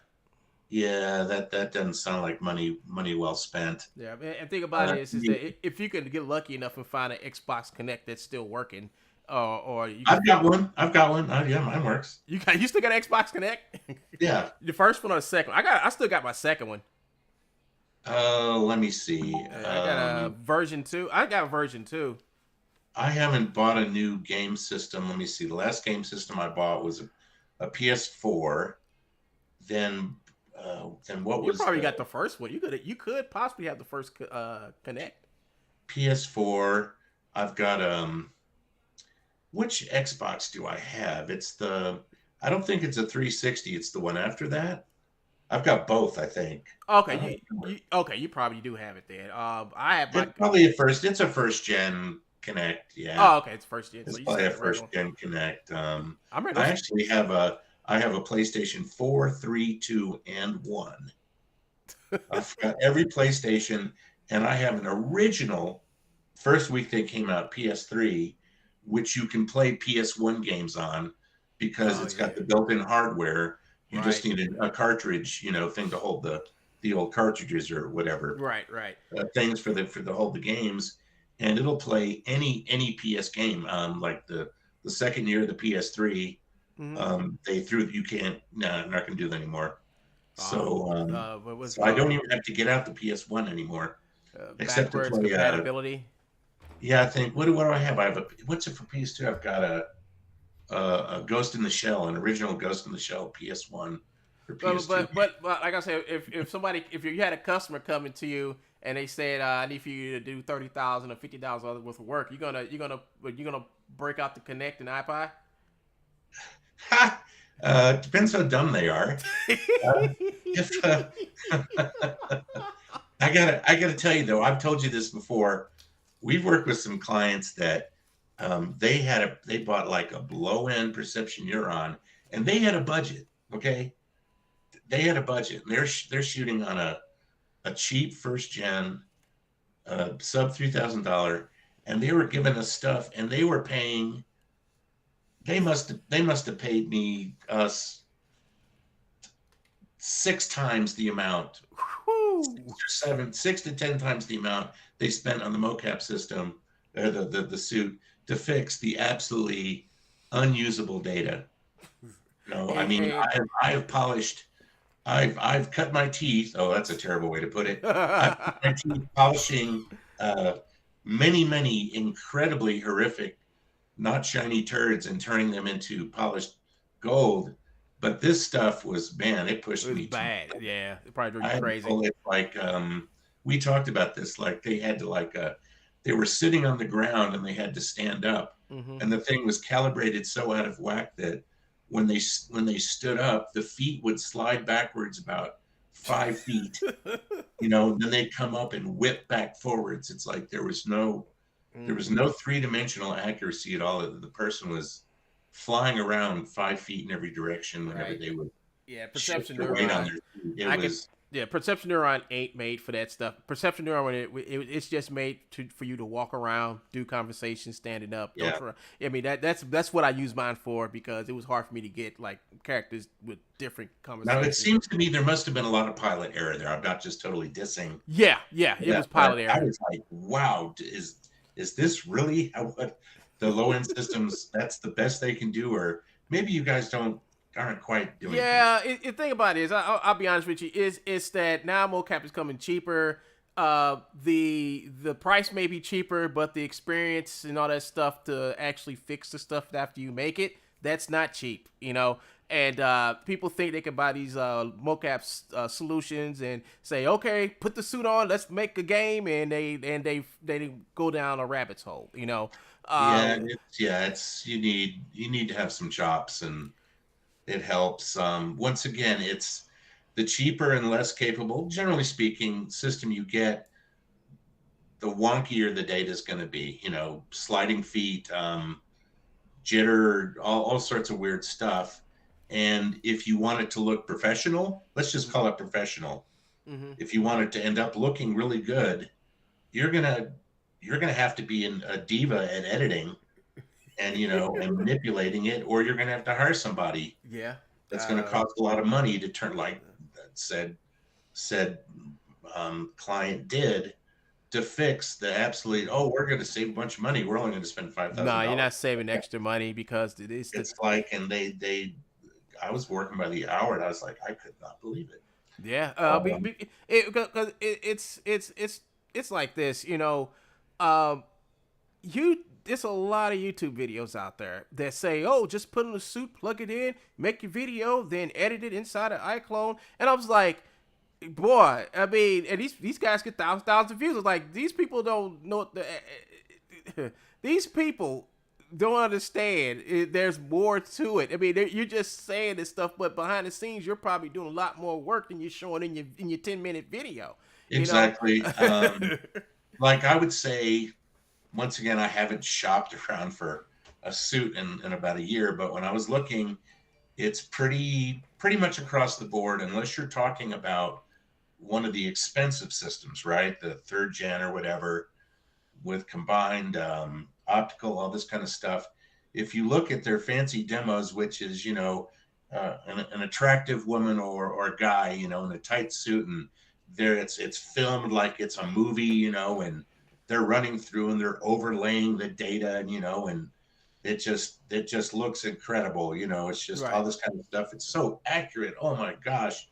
But if you look, they never show you anything below the shins. Nope, they don't. I mean, that's a they trick. don't show you anything below the shins because that's where the errors happen. It's the feet are wiggling and they're running and they're just wiggling on the ground an inch back and forth. Yeah, full disclosure, I'm a master of that now. Since I've been making these films with motion capture and things like that, and sometimes those feet get out of control. Sometimes you can't fix it. Sometimes it's like you're gonna have to shoot above the feet. I mean, are these feet necessary for this scene? If not, shoot above the hip. No, absolutely don't. I mean, that's that's pretty much.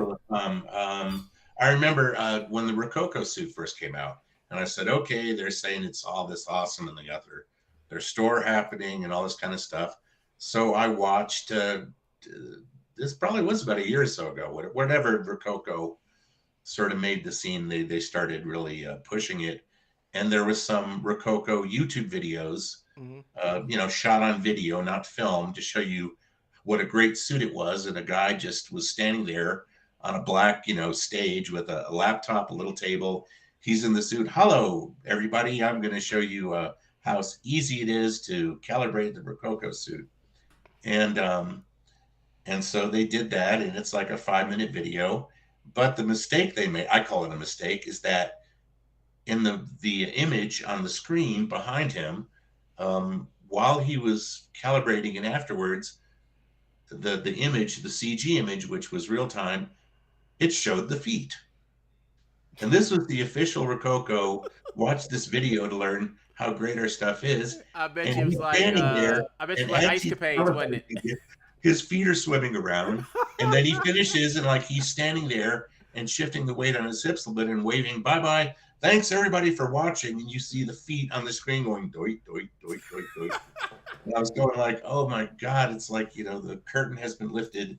Who is that man behind the green curtain? Like, oh, that's not Well, us. This guy is. well, once again, the good stuff, like the high end, you got $8,000 to spend. There has just been some absolutely Right. phenomenal looking perception neuron, year ago stuff. You can look it up where a guy's doing crazy, all this karate stuff, but once again, he's got footsteps going, and that apparently that stabilizes everything really well. So it's like, what do you need? And also with the suit, you can only do, if you buy a $40,000 top of the line Xen Suit for the best tracking, you still only got one suit. You only can do one person at a time. Right. So if you want to do two people at a time, you're up to $80,000, and you're in entry level professional Vicon or OptiTrack territory then. Well. I want to ask you another question. Like I just flipped my screen on, and I want you to talk about how important animation trees are to game development, because I know you deal with that a lot. I have an example of a animation tree. This is from Real Illusion for their Assassin Pack. But just I'm seeing it. Yeah. To tell the people how important this is when it comes to making motion capture. Well, if you're doing video games, if you're doing anything, it's really important because, we have our basic motion trees, like say mobility, and there are lots of motions that fit together. And those motion trees originally, they've changed a bunch. We've added. We basically, since we were doing stuff for Sony, for Arcane, for whatever, a lot of stuff, and we just looked at all the motion lists we were given with what they wanted captures for basic locomotion, being able to stand, walk, turn, stop, run, all that stuff. And we pretty much copied those motion lists, and that's what we put out. And over months, years, people were complaining that, oh, that sucks, it needs to do this, and we need this transition, we need that, we need this. And so we expanded and kept expanding it for what, that's not what our clients wanted, 5 years ago, but if that's what people want now, we would add stuff. It's basically, it's going to be pose matched, or there's, depending on the sophistication of the engine, you may not need so much pose matching these days.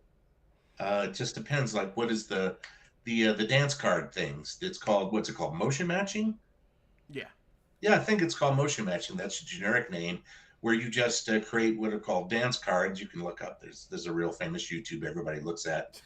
This one company, I forget who it was that did it, but they were kind enough to shoot a bunch of their stuff and show the dance cards, where a person just running around the space in a very specific pattern, running diagonally, straight, slow, turning circles, turning left, doing jukes, turning around to the left, and then doing an unnatural thing of juking and turning around to the right. And it's all written down exactly, where they're supposed to go. You need a bunch of room to do it. Right. And then motion matching just takes these long, like 2-minute captures. And Unity's doing it now. Is Unreal doing it? They must be. Probably. Unity could be motion matching, and it just figures out what you're trying to do, and it takes everything in context. And you don't have to make, we don't have to make 300 individual little pieces for transition or whatever, because it just takes the natural stuff and it picks exactly what it needs. It's pretty sophisticated crap. Yeah. So look here at this motion tree or animation tree. You see that everything starts off from a stand, and then you have like the secondary actions, which is sneak and crouch. So, and then you got all these then it branches out to more motions based off of these three main ones, and the main one being the stand. And when you get a mobility pack, your mobility pack is like set up the same way. Therefore, you could take any motion out in your packs, and I have done this, and just slap it on the back of any other motion from any of your packs, and it will just merge seamlessly. Yeah, pretty much. I would say, because it's all based on the same trees. Once again, if for gameplay, people want very quick transitions.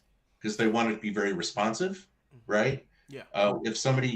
In reality, if somebody is standing and they're going to take off into a sprint, what are they going to do? They're going to twitch. They're going to jump back onto a back foot and launch, right? Correct. That's how a real human being in the real world breaks into a run from a stand, but that's not going to cut it. People bitch and complain that, oh, it takes too long to get running. We need an instant. So we have tried to split the difference, so that when somebody goes from a stand to a run, that it's unrealistically a little bit too fast. Yeah. It's like, wow, you went that fast in that many frames without digging in and, doing a wind up. Okay. And what just happened?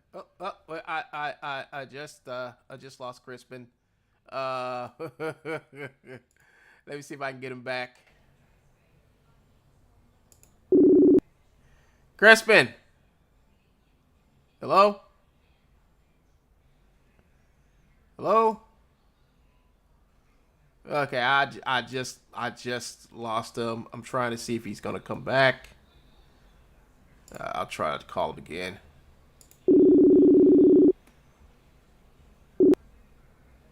Hello. Yes, sorry about that. I don't know what happened. Oh, but yeah, I was talking about our stuff for filmmaking, like you, right? You're trying to make films. A bunch of them at the same time. Yes. Used to be. I would say the stuff was more appropriate for filmmaking because we did natural things. If somebody was going to turn 90 degrees to the left, they wouldn't just from instantaneously standing there going, I'm turning 90 degrees. Now I'm going to stop. As quickly as possible. But that's what, and same thing, like I said, having to, take a step back, and grab on one foot and then take off into a sprint. It's the same thing. Right. So the newer ones, we've tried to please. It's impossible to please everybody. Right. Right. But I just want to let people know they're constantly improving their stuff with Mocap Online. They're actually constantly adding stuff. So I'm gonna at this point, I think I need to let Crispin go so I can get on today's lesson or tutorial or whatever. But listen, y'all, I had a good talk with you, Crispin. I mean, I don't think we had one of these good talks online in a long time. Yeah, it's good. You asked me some fair questions. Yeah. I didn't have to throw anybody under the bus. Yeah. So next episode we're gonna have a live performance by Crispin on his ukulele. Wait, I'll get it right now. Hold on. Yeah, you get it. Okay, he's gonna do a live performance now with his ukulele, you folks. I was gonna save it for next episode, but this is gonna be your bonus before we go. My ukulele repertoire is from the 1930s, but I think it's still relevant today. Yeah, so it could be. That depends on how many people leave the stream. Go ahead, man. Give us a good minute of play, man, before I cut you off. Nah, it's packed somewhere. I don't know where it is. Ah, that's right. I forgot you just moved. Okay. Well, next episode we're gonna have Crispin Broadhurst open the show up on the ukulele. Good enough. I can show you my guitar collection, or yeah, maybe. Okay, we'll do next episode, man. I got some stuff I promised I was gonna do this show, but hey, thanks for showing up. We're gonna do your guitar and ukulele next episode, man. Okay, good talking to you, man. All right, man. You take care. All right, bye. All right, folks. So we just had a talk with a professional who deals in the world of motion capture, and he tells you how important animation trees are. He tells you how important which systems are, and what actually he covered a lot of. We covered a lot of stuff. If you got a small studio and you're trying to decide on what you need, big systems versus a smaller system or smaller affordable system. So I will be going into more of this stuff this week. This is the week of Mocap, folks. We're gonna actually try to get you guys educated in the world of motion capture, and I'm gonna try to get more people in on this conversation. So stay tuned. Join the chat. Oh, he's probably already in the chat. He was just on with me, but you can probably ask him some questions or whatever, and see if he answers. If he don't answer, I'll make sure he'll get the questions. Right now, folks, I got to do what I promised you guys, which is I know it was supposed to be for 5 minutes, but we went on for a long time because, like I said, it's a lot of stuff I want to hit on in this first episode, right? So I'm gonna be doing this for a whole week, and just showing you all the reality of what motion capture is. Motion capture is not something you do in your mom's garage on IPI, and lie and say that you selling to millions of people when you're not. You don't sit back and I'm just showing you guys. So here we go, folks. Get back to this image here. So. First things first, we're going to do some exporting animations and motions from Character Creator 4 to Motionbuilder. So that's going to be the first part of this, is actually getting your animation content and character from Character Creator into Motionbuilder. And then we're going to take it and do a couple of things with Plan Animations and learn how to use story mode. All right, so let's start with this session. See, there he is. I told you he'll pop up. He'll pop up like the Pillsbury Doughboy. There he is. That's Crispin right there in the chat. All right, so if I do something wrong, Crispin's right there to say, "Yo, stupid, stop doing that." All right. So what we're gonna do first, we're gonna go to Character Creator. And Character Creator is a very good solution for making characters and things like that. This ain't about Character Creator, but this is about us using Character Creator. So I'm not going to go to a full-blown tutorial about Character Creator, but I'm going to show you some things that you're going to possibly need to export a character out. So if you're going to export a character into Motionbuilder using Character Creator, you're going to have to do a couple of things. First things first is to have a character. I use the motion dummy, which is right over here in the content. Go to character and look for motion dummy. Choose a male, female, don't matter to me. I'm going to export this guy out. So I'm going to export this guy out, and here are the options that I use. So I go to File, Export, FBX, Clothes Character. I choose the Motionbuilder preset, which is right here. I choose Mesh and Motion, and I don't worry about this stuff right here because it's not needed. And I'm going to go over here to custom animation. The one thing I will ask you to do before you export into Motionbuilder is to turn off the first frame in the bind pose. You don't want that because what it does is it applies a bind pose to each and every animation that you bring in there. So when your character comes in, whatever animation you put on him, he's going to be in a standard T-pose bind mode. So cut that off. You don't want that. What you want to do is you want to go ahead and hit this button, this little folder button, and you want to probably go into a folder. My personal favorite folder is the mobility mocap animation folders that I have. And in one of these folders, I have the Modus Man bind pose, which is just a regular T-pose for the Modus Man, for like if you're trying to take the Modus Man into Motionbuilder and you got to characterize him or something like that. So I always use this binding pose for all of my for everything. It's a good universal pose, right? So once you get that pose in there, you want to go ahead and open it up your folder again, and I'm just gonna pick let's see what I want. Let's go to Mobility Pro.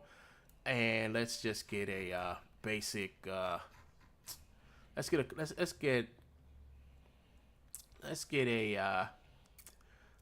this standard run. Let's get a standard run, and let's get that one, and let's get the run forward animation. My eyes. I'm getting old. My eyes are getting bad. Here it is, run forward. So let's use these two because all right. So we got the two motions that we want. Well, actually three. We got the I can see what you're saying. Okay. So we got three motions here. We have a stand, relax to run. We have a run forward, and we have a bind pose. So these are the three motions I'm going to use. I'm gonna go ahead and hit export. And this is my folder that I keep it in.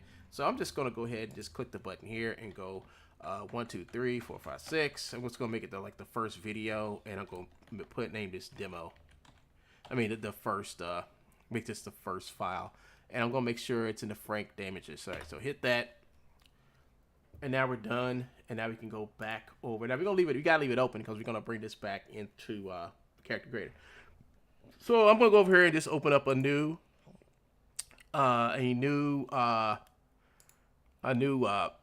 scene here, and I'm gonna grab over here my folder. As you can see, that this is the folder it's in, but as you can see, it's not here. So you have to come over here and hit refresh. Once you hit refresh, then it will appear. So you just grab this, stick this up here, and as you can see, when you pull up the screen, it's going to ask you to open the FBX. What you want to choose is all takes. All takes, what it means, it's going to bring in all these animation. Now, if you come over here and just choose one of these, it's going to bring that one in. So you just want to choose all takes, and you're done. And give it time. Okay, so now that the mannequin is in, this is only with this mannequin. What you want to do is, first thing I always do is come in here, and you see this gray stuff sticking out of him. Let me get close. This gray stuff. I just click on that gray stuff, and I just hit delete, and that's done.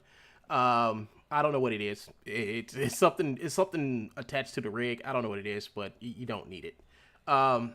Next thing is this character has to be in the T-pose. Right now, he's got his run animation on him when he came in, and here is his run forward animation, right?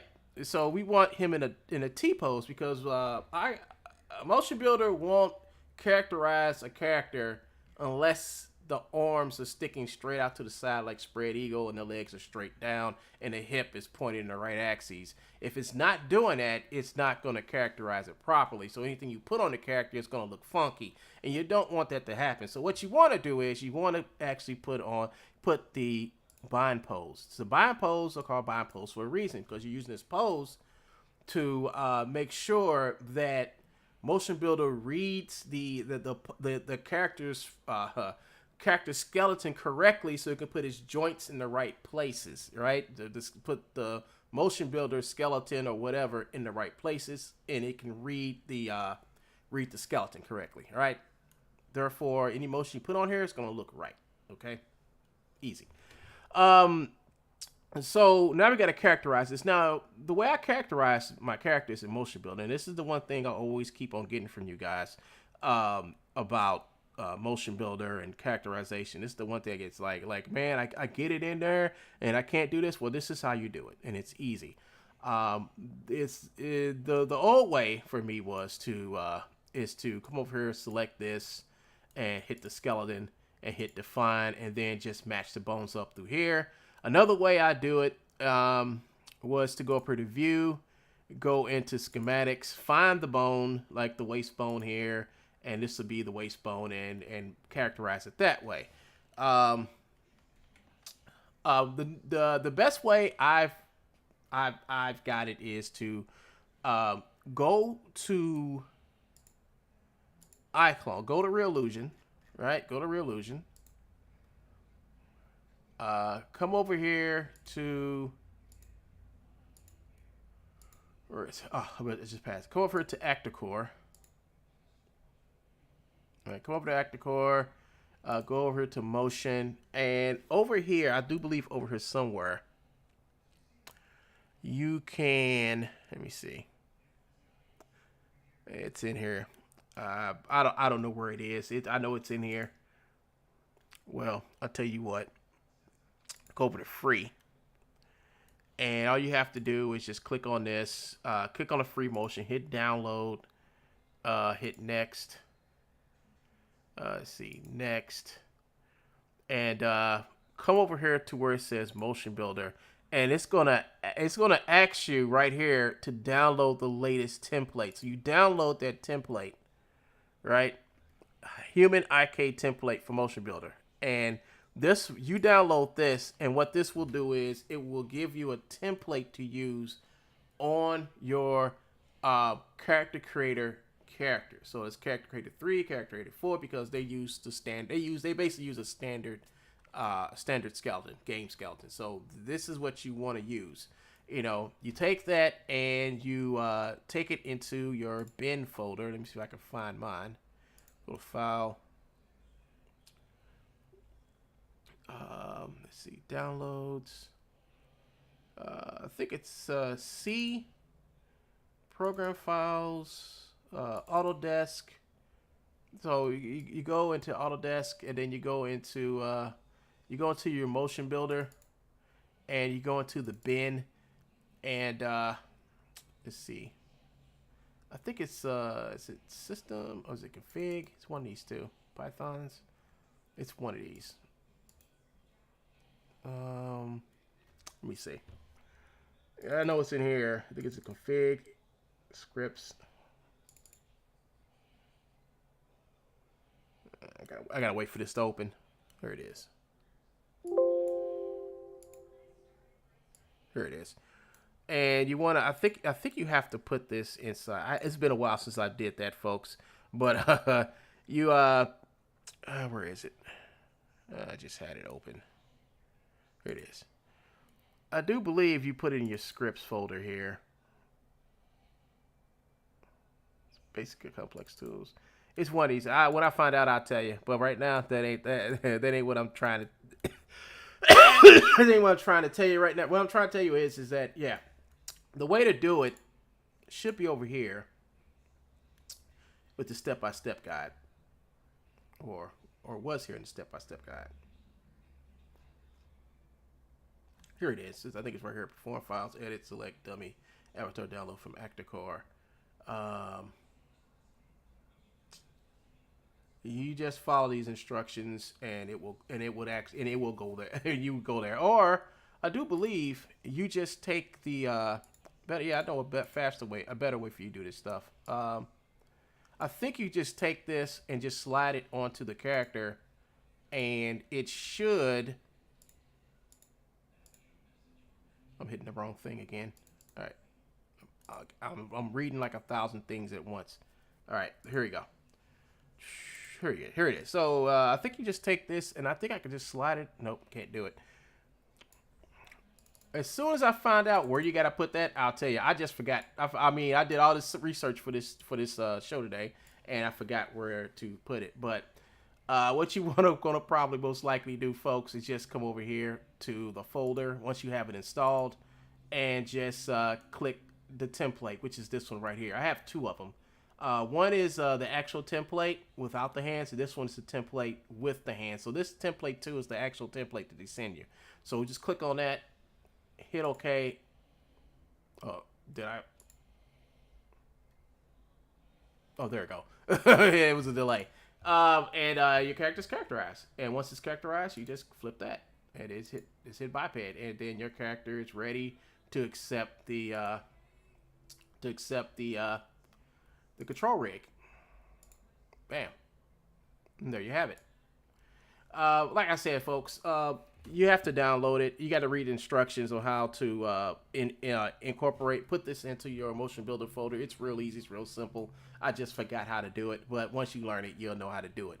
You know, and here's another thing. Once you get it characterized, once you get the character characterized, you can just go ahead and come over here and go back over here to definition and hit this little save right here. Hit save, and it will actually save this template out for the next time you're going to bring another character in. But like I said, this template works for all the characters. You know, I'm gonna most likely do a follow-up video, a supplement video to this, because like I said, I ain't done this in a long time. I only did it like once in the last few years because, you know, don't have to do it again. But this is how you do it. This is my way of how I do it. You know, it's fast, simple, quick, and easy. All right.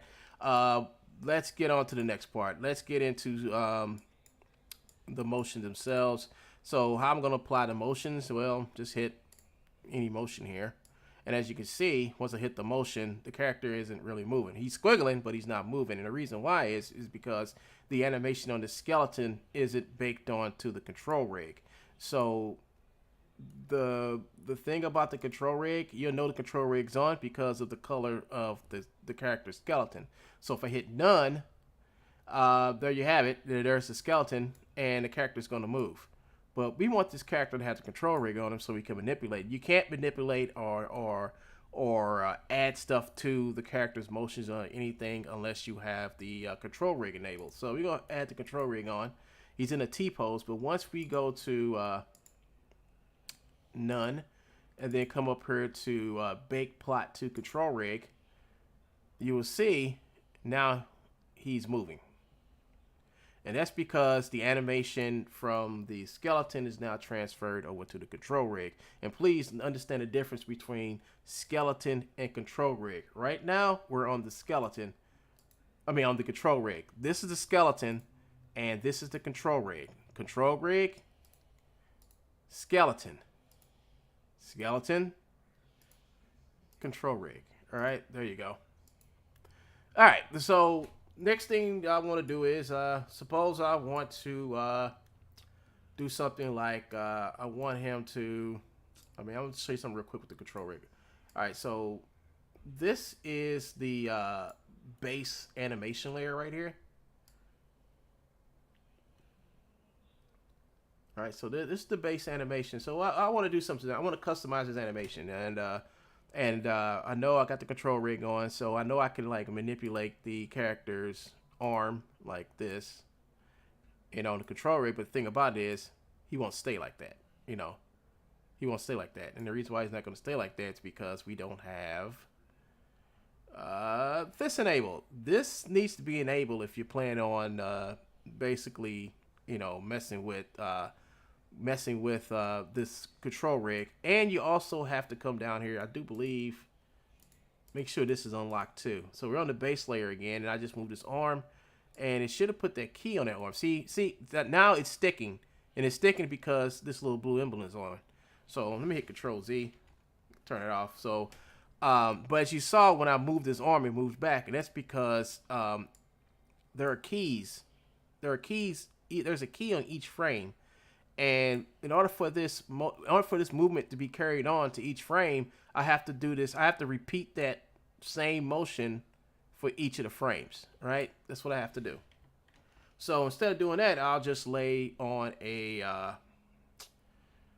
animation layer. So I'll come here, lay it on the animation layer, and on this animation layer, I will take the arm and I'll move it up. And when he starts to run, his arm is up. All right, his arm is in that position, and that's because we played around with the animation layer, and we cut this animation on, off, on, off. Now, it's the same function in Iclone, but this works better. This is just better because of the way they got it set up. I still have access to the base animation. In Iclone, you don't have access to the base animation. You have access to it, but you can't manipulate it. Like, if I want to come here and do some stuff to here, I won't have to worry about no funky stuff happening afterwards, after I do it, So that's why I like working on this inside of here.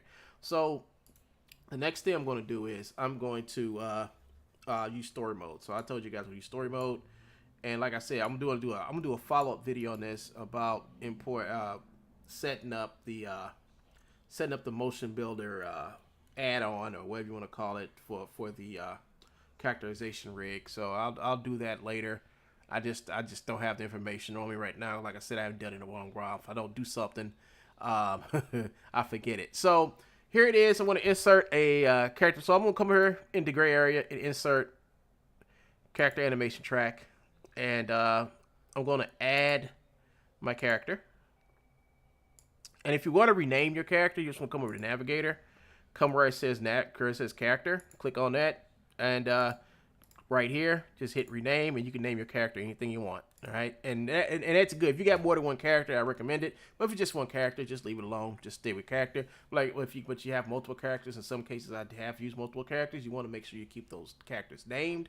You also want to make sure you keep their control rigs separate and named as well, because one thing you don't want to do is confuse your control rigs with your characters that you're using, because you might mess up and put the wrong control rig on the wrong character, and then you're trying to figure out why come I can't export something, or why is something acting funky, and it's because you got everything all messed up, So the best thing to do is keep it clean, and you would come down here and also rename your control rig. So you can rename your control rig here. I think you can rename it up here. So you have multiple options to rename your character and control rig. But like I said, make sure when you make a new character and you make a new control rig, make sure they maintain the same name. You keep them the same name, or else you're going to have problems. All right. So here we go again. So I got my character. Oh, no. all yachted up. So we're gonna go into story mode, and that's I think about the last part here. We're in story mode. I'm gonna go put here like insert the current take. So we hit insert current take, and it's going to put this take right here. And now this take is actually being read on the timeline right now. So it's not the animation here on this timeline that's being read. It's this one. And to make it stop doing that, you would click this little cross out button. So bam, it's gone.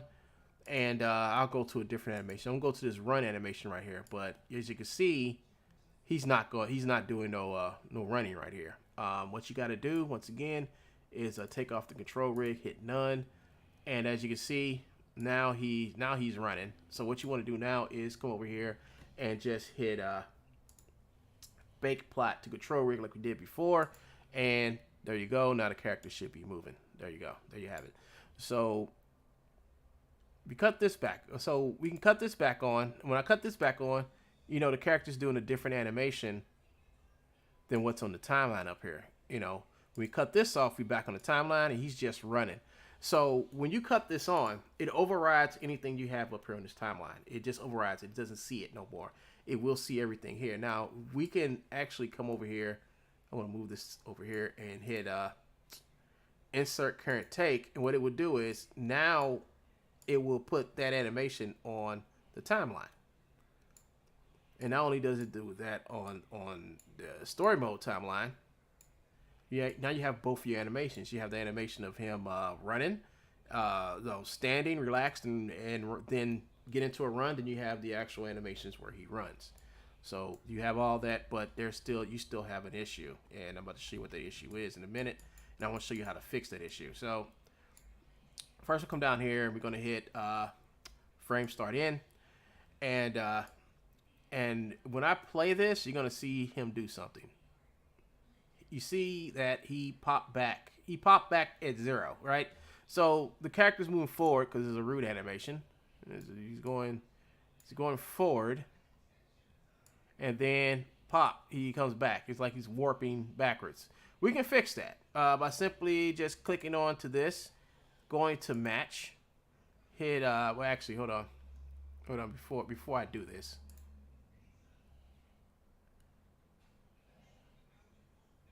Oh, thanks, Crispin. That's how you do it. Okay, yeah, Crispin put it there where you got to put that file at for the characterization. I'm gonna thanks, because I was gonna look it up, but I didn't know where to look for it. You know, it's been so long since I did it. I'll go back and hit that up in a second. Thanks for posting that. Saved my life again. Saved my YouTubing life again. So we want a straight run. We don't want the character popping back. So what you want to do is like find out where the character you're watching this clip right here, and we want to watch where the character's foot is, where his last foot is. So he stops on the right before he goes back, right? So left, left foot, right? So we want to come over to this clip right here and see what foot he starts off on. So he starts off on his left foot. So all we got to do is make sure this is highlighted, hit match. Let's see. We're on I usually do the hip, but we can do the left foot. Left. Where's the left foot? Left foot, right here. It's right there. Left foot, and match the previous clip. At the end of previous clip, and make sure these two are checked, and XZ gravity and XZY translation. So the rotation, and make sure these two are definitely clicked. Hit OK. Now you see the character has moved. That's because he's now lined up with the other animation now. And you see how seamless this is now. It's now seamless. So you have a complete running animation now, you know. And if you want him to move, if you want him to, let's see, where is it? You can copy, and you can paste. If you want to run further, you can always just take this clip. Make sure you hit his left foot, and hit OK, and he will run even further. But as you can see, there's a gap here. You see that gap? There's a gap. So what we do is we find out where the last keyframe is. Click on this. Use actually go right click and we can just use a razor. That'll cut that little clip off and hit delete. Then we can take this clip and move it closer in. Hit the match. Match the feet up again. Hit OK. And he should be alright now.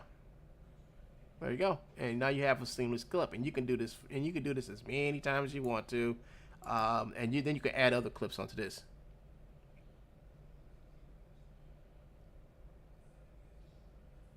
Yeah, you can do that too. You can extend that. You can extend the first run clip. Yes, you can.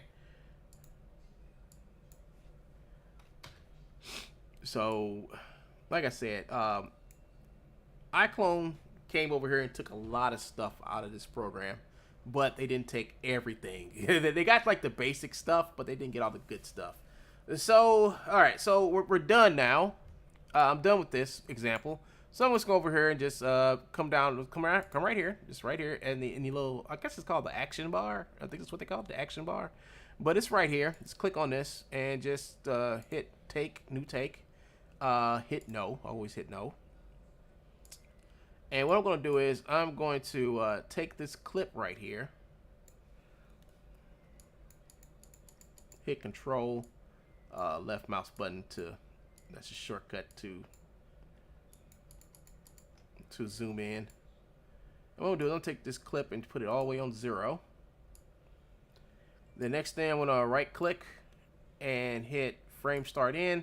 That brings a little cursor down there and takes off those extra useless keyframes.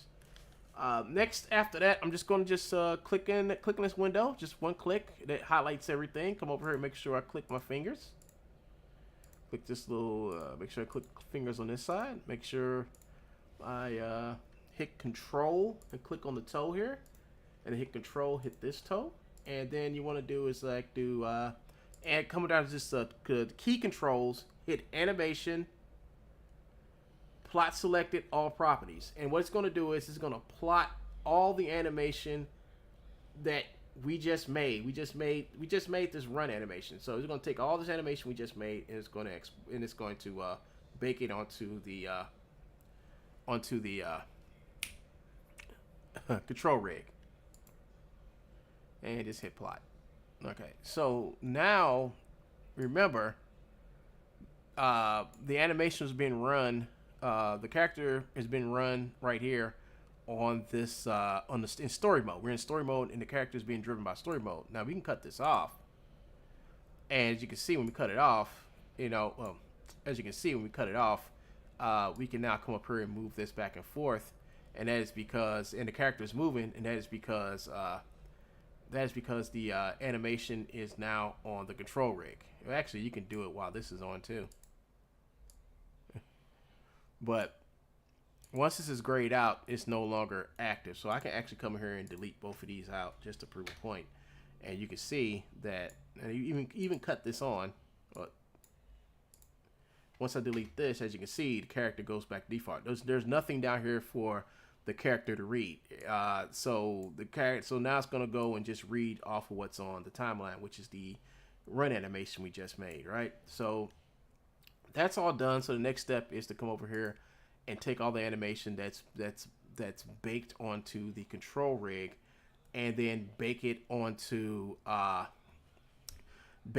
skeleton. So that's the next thing we want to do. So we go to bake to skeleton, bake plot to skeleton, and just click on that, and it's done. Now the animation is finished. It's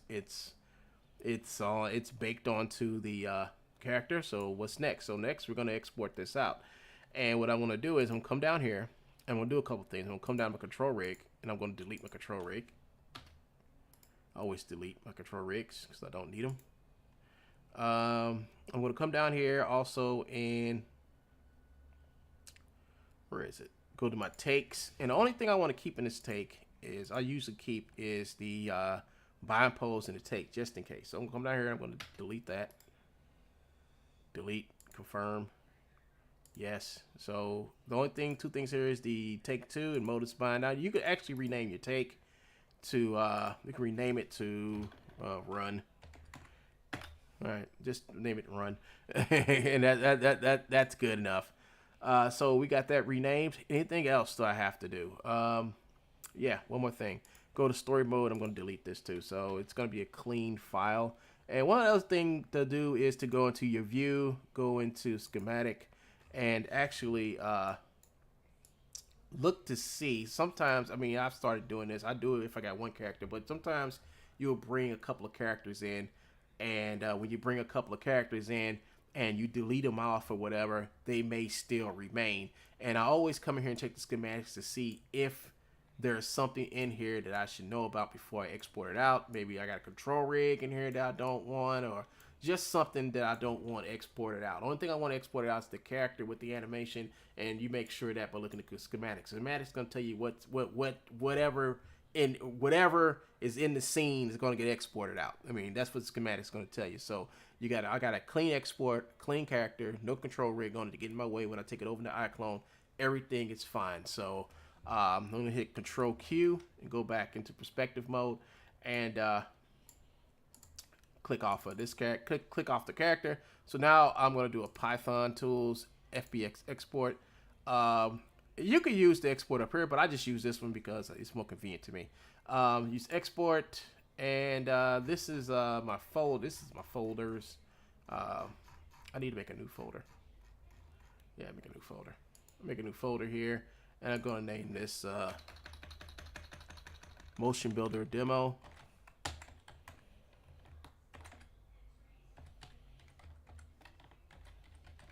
All right, and remember the name of your folder. I mean, I have a tendency of making folders and forgetting. And what I'm gonna do is I'm just gonna import this in as a demo FBX and just hit save. And I think we cool. Yeah, Modus Man. Yeah. So we're gonna export both of these. So I got a bind pose just in case, and I got a run pose. The reason why I say bind pose is sometimes you bring stuff back in the character creator and it won't go in correctly unless you bring in like the same character with a T pose on it and then bring in the animation. Sometimes it does that, sometimes it don't. It just depends on what day character creator or you are having. So just to make sure I'm not having one of those days, I'm going to bring in both of these. So let's hit save, and let's go and check out what we got. So we're going to go back over here to character creator, and what I'm going to do is I'm going to find where I put that file at. So I'm going to file explorer and go into the quick access. It's always usually up here, and I'm going to go and I'm going to open a file location, and as you can see, I have two files. One is the run and one is the bind pose. So let's try the run pose first. So I'm going to grab the run pose and wait for, when you pull it out the folder, make sure when you drop it on the character, you got the yellow box on there. And once you have your little box on there, make sure you drop it. All right. Once you get this panel and it doesn't say boom, you failed, you're good. So you want it for the current character. And keep all. I don't change nothing. I leave all this stuff. 60 frames per second is perfect. I used to do 30 frames per second, but now I do 60 frames per second because that's what I render at now. Because Iclone, when you're dealing with Iclone and Unreal, Iclone animations run at 60 frames per second. So you can't change it. I wish you could change it, but you can't change it. So when you exporting your animations over to using Live Link, and you're going from Live Link to Unreal Engine, you want to keep the frame rate at 60 frames per second. All right. If you don't have it at 60 frames per second in Live Link as you're using the take recorder, you're going to have skip frames, jumping animation, stuff like that. I found that out. But when you get ready to export, render a movie out something, you can go to 24 frames, 30 frames per second. I usually go to 30 frames per second. 30 frames per second, you still get the motion blur, you still get all the other good stuff that you would get at 24, which is film, they film grade, whatever. But it's up to you. I mean, 24 to 30 frames per second is usually film, so it's up to you. So we're gonna go ahead and hit convert all, you're going to get this little warning here because it does not like underscores. Hit OK. And action. And there's the animation we made inside of Character Creator. So there you go, folks. So now once we get this far, all you got to do is go to your custom folder, custom animation folder. I have many, not just one, but many. Let's see. I do need animation for the thing I'm working on now. So, biped car. Where is it? Where is it? There. It's here. I heard it. Demon grab. Okay, so I definitely use it here. So all you gotta do is come in here, click on your character, hit save. STAND to run. Hit enter, and there you have it. Their standard run is right there. So now you can open up Iclone now. You can send this character. You send this guy to Iclone, and oh,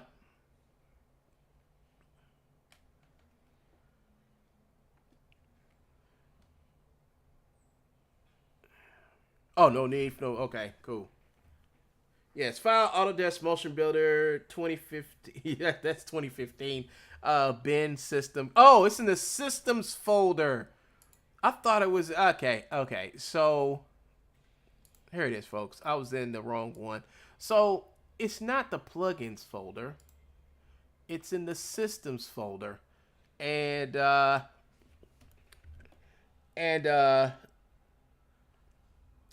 characterization tools. It's character. Here it is, and it's right here. Okay, so when you download that, when you download this from Iclone, right? Okay, so when you download this from Iclone, the G3 Motion Mubu High IK XML file. It's the XML file, folks. I thought it was an FBX, but I was wrong.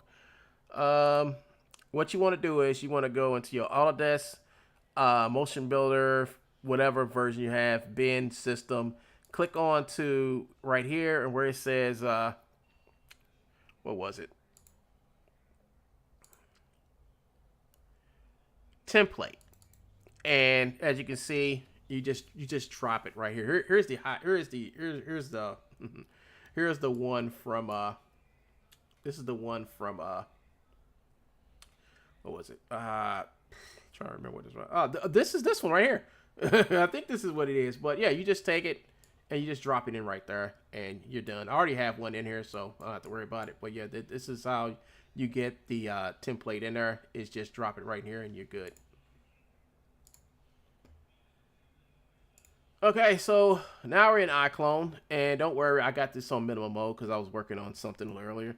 And when I exported the animation came over. Yeah, the animation came over straight from Character Creator. So that's how you that's the simple pipeline explained in 30 minutes. I know it ain't. I mean, and like I said, well, once you get into it and you start seeing what you can do creatively inside of story mode, inside of Motion Builder, you're going to start doing a lot of stuff. I mean, you're going to start making basically new motions out of old ones, you know, improving old animations, fixing animations, you know, it all depends on you. So the next thing we're going to cover in the upcoming shows over the next couple of days is cleaning animation, using the using the effectors, and compositing animations, taking two animations and compositing them together. You know, not what you just saw me do, which I was just basically I mean, it's sort of kind of like compositing. I mean, like taking like arm movements, upper torso, body movements, and putting them on different animations and motions. Taking parts from different animations and making one new motion out of it. So that's something that's always done. You know, Crispin, he does it a lot. Crispin can make a walk cycle, just make one. He can take a walk cycle and make it break dance. That's how good he is. Just a walk cycle, all the break dance and stuff. Just a guy just walking, and all of a sudden, Crispin had a guy doing a break dance. Like, where you get the break dance movements? Like, I didn't. What break dance movement? We don't do that, you know. But yeah, folks. So I had a good time doing this. I'd like to thank Crispin for showing up today. I'd like to thank you all for showing up for this 2-hour demo. This late afternoon. Well, it's not late night yet, but it's late afternoon demo. Been busy all day, and I thought I'd just do this. I mean, I'm doing animation or working on projects, but I think this is the most important thing to do today. You know, I think this is the most important thing I have to do going forward, which is basically putting out, you know, knowledge of how the world of mocap work. You can watch many videos of people putting mocap on their characters and animating their characters, but you won't see too many people showing you, you know, how hard it is to make this stuff and how hard it is to make this stuff look right. You know, and that's what I'm trying to do. I'm trying to show you guys, you know, it's more than just sitting in your mom's garage and lying about being something that you're not. It's about you putting in the hard work to give somebody something that's visually stunning that you will be remembered by. You don't want to be remembered by the guy who fakes it. You want to be remembered by the guy who makes it, you know. So take it with a grain of salt, you know. And I'm trying to tell you all the best way, and the best way to do this is to actually put the work in and refine your talent. So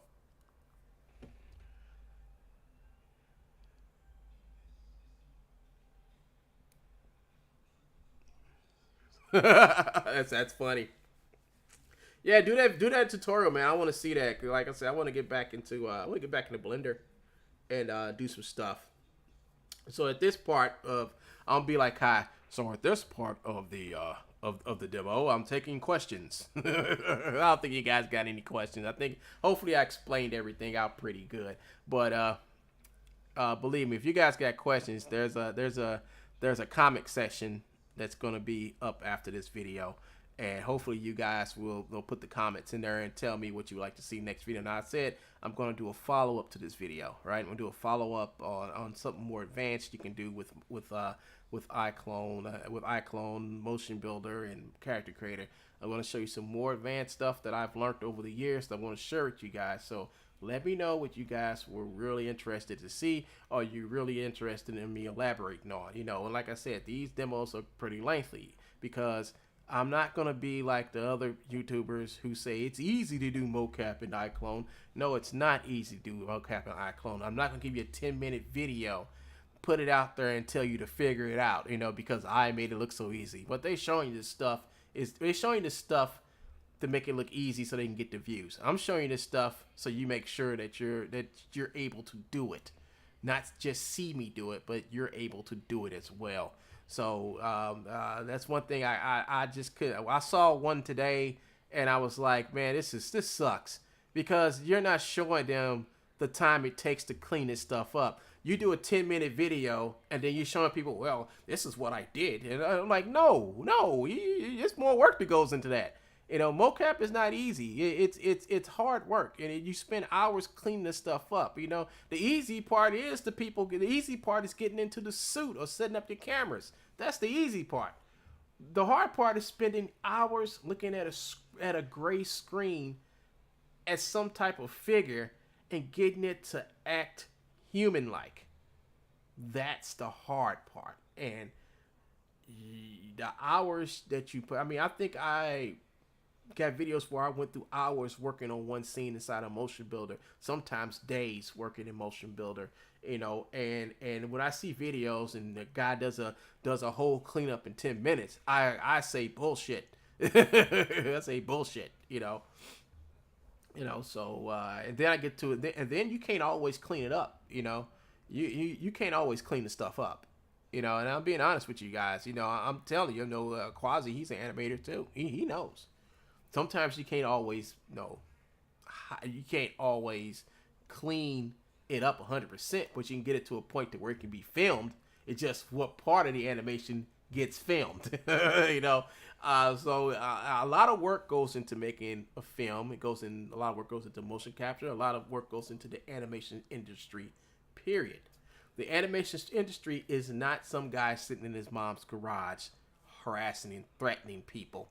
No, animation is all about you being creative, having the tools, and software to do it, and a mindset to create.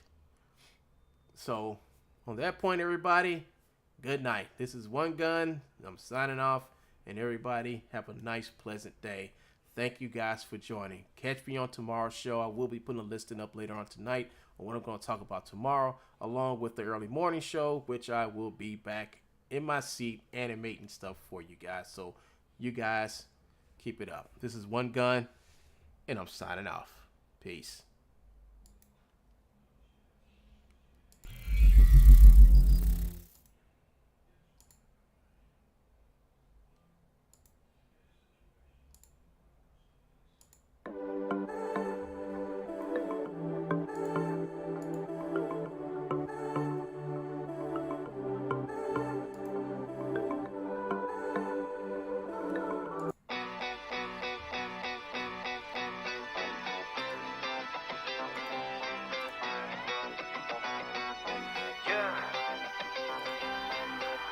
I'm a globetrotter. You and I 비교나 하지마 우리 너무 달라 we just different 나 좀 봐라 여자나 집이나 세차 나가신다 너무 빨라 I'm a globetrotter. You and I 비교나 하지마 우리 너무 달라 we just different 나 좀 봐라 여자나 집이나 세차 나가신다 너무 빨라 I'm a globetrotter. 지금부터 시작이야 한턱에 money calls 조직의 리듬이야 한턱에 money meant the moves I've been killing it now 아직 대비 미쳐버린 범인 아니니까 하더라봐 한 미래로 돌아가 한 doing it cause I'm fly now 비교나 더 알아 아직까지 못하잖아 켜보지만 나의 실력이 no visa 뉴욕에서 한국까지 everybody raving visa I'm balling out cause I'm a globetrotter yeah 나처럼 잘 나가는 래퍼 불러 yeah 내 쇼미 나가다가 everybody staring I don't need to play with rockets 나의 visual legend I'm a globetrotter. You and I 비교나 하지마 우리 너무 달라 we just different 나 좀 봐라 여자나 집이나 세차 나가신다 너무 빨라 I'm a globetrotter. You and I 비교나 하지마 우리 너무 달라 we just different 나 좀 봐라 여자나 집이나 세차 나가신다 너무 빨라 I'm a globetrotter. Trotter 나 계속 올라가다 all about it body 소리 너무 많이 친데 빨리 들어가래 how we sound it 자리 빨리 비켜 내가 온다니까 받아하지 못한 난 실려왔다니까 너 계속 여기 맴돌아 와라 말은 두바이 I'm a globetrotter 이 신발에도 절대 멈추진 않아 You know I gotta go 내 시간 넌 잡아 집중 focus all you know is the guala Boy you slacking people talking 말만 하지 ain't no action 만만하게 보였던 사람들 다 subtracting globetrotting 시작도 안 돼서 지금부터 앞으로 You know I'm only going up yeah You could call me filthy, KID, 해서 I hit him IG 92, broken down, third eye, 열지 기본 I just keep on cause I'm curb, born kanji I'm a globetrotter You and I 비교나 하지마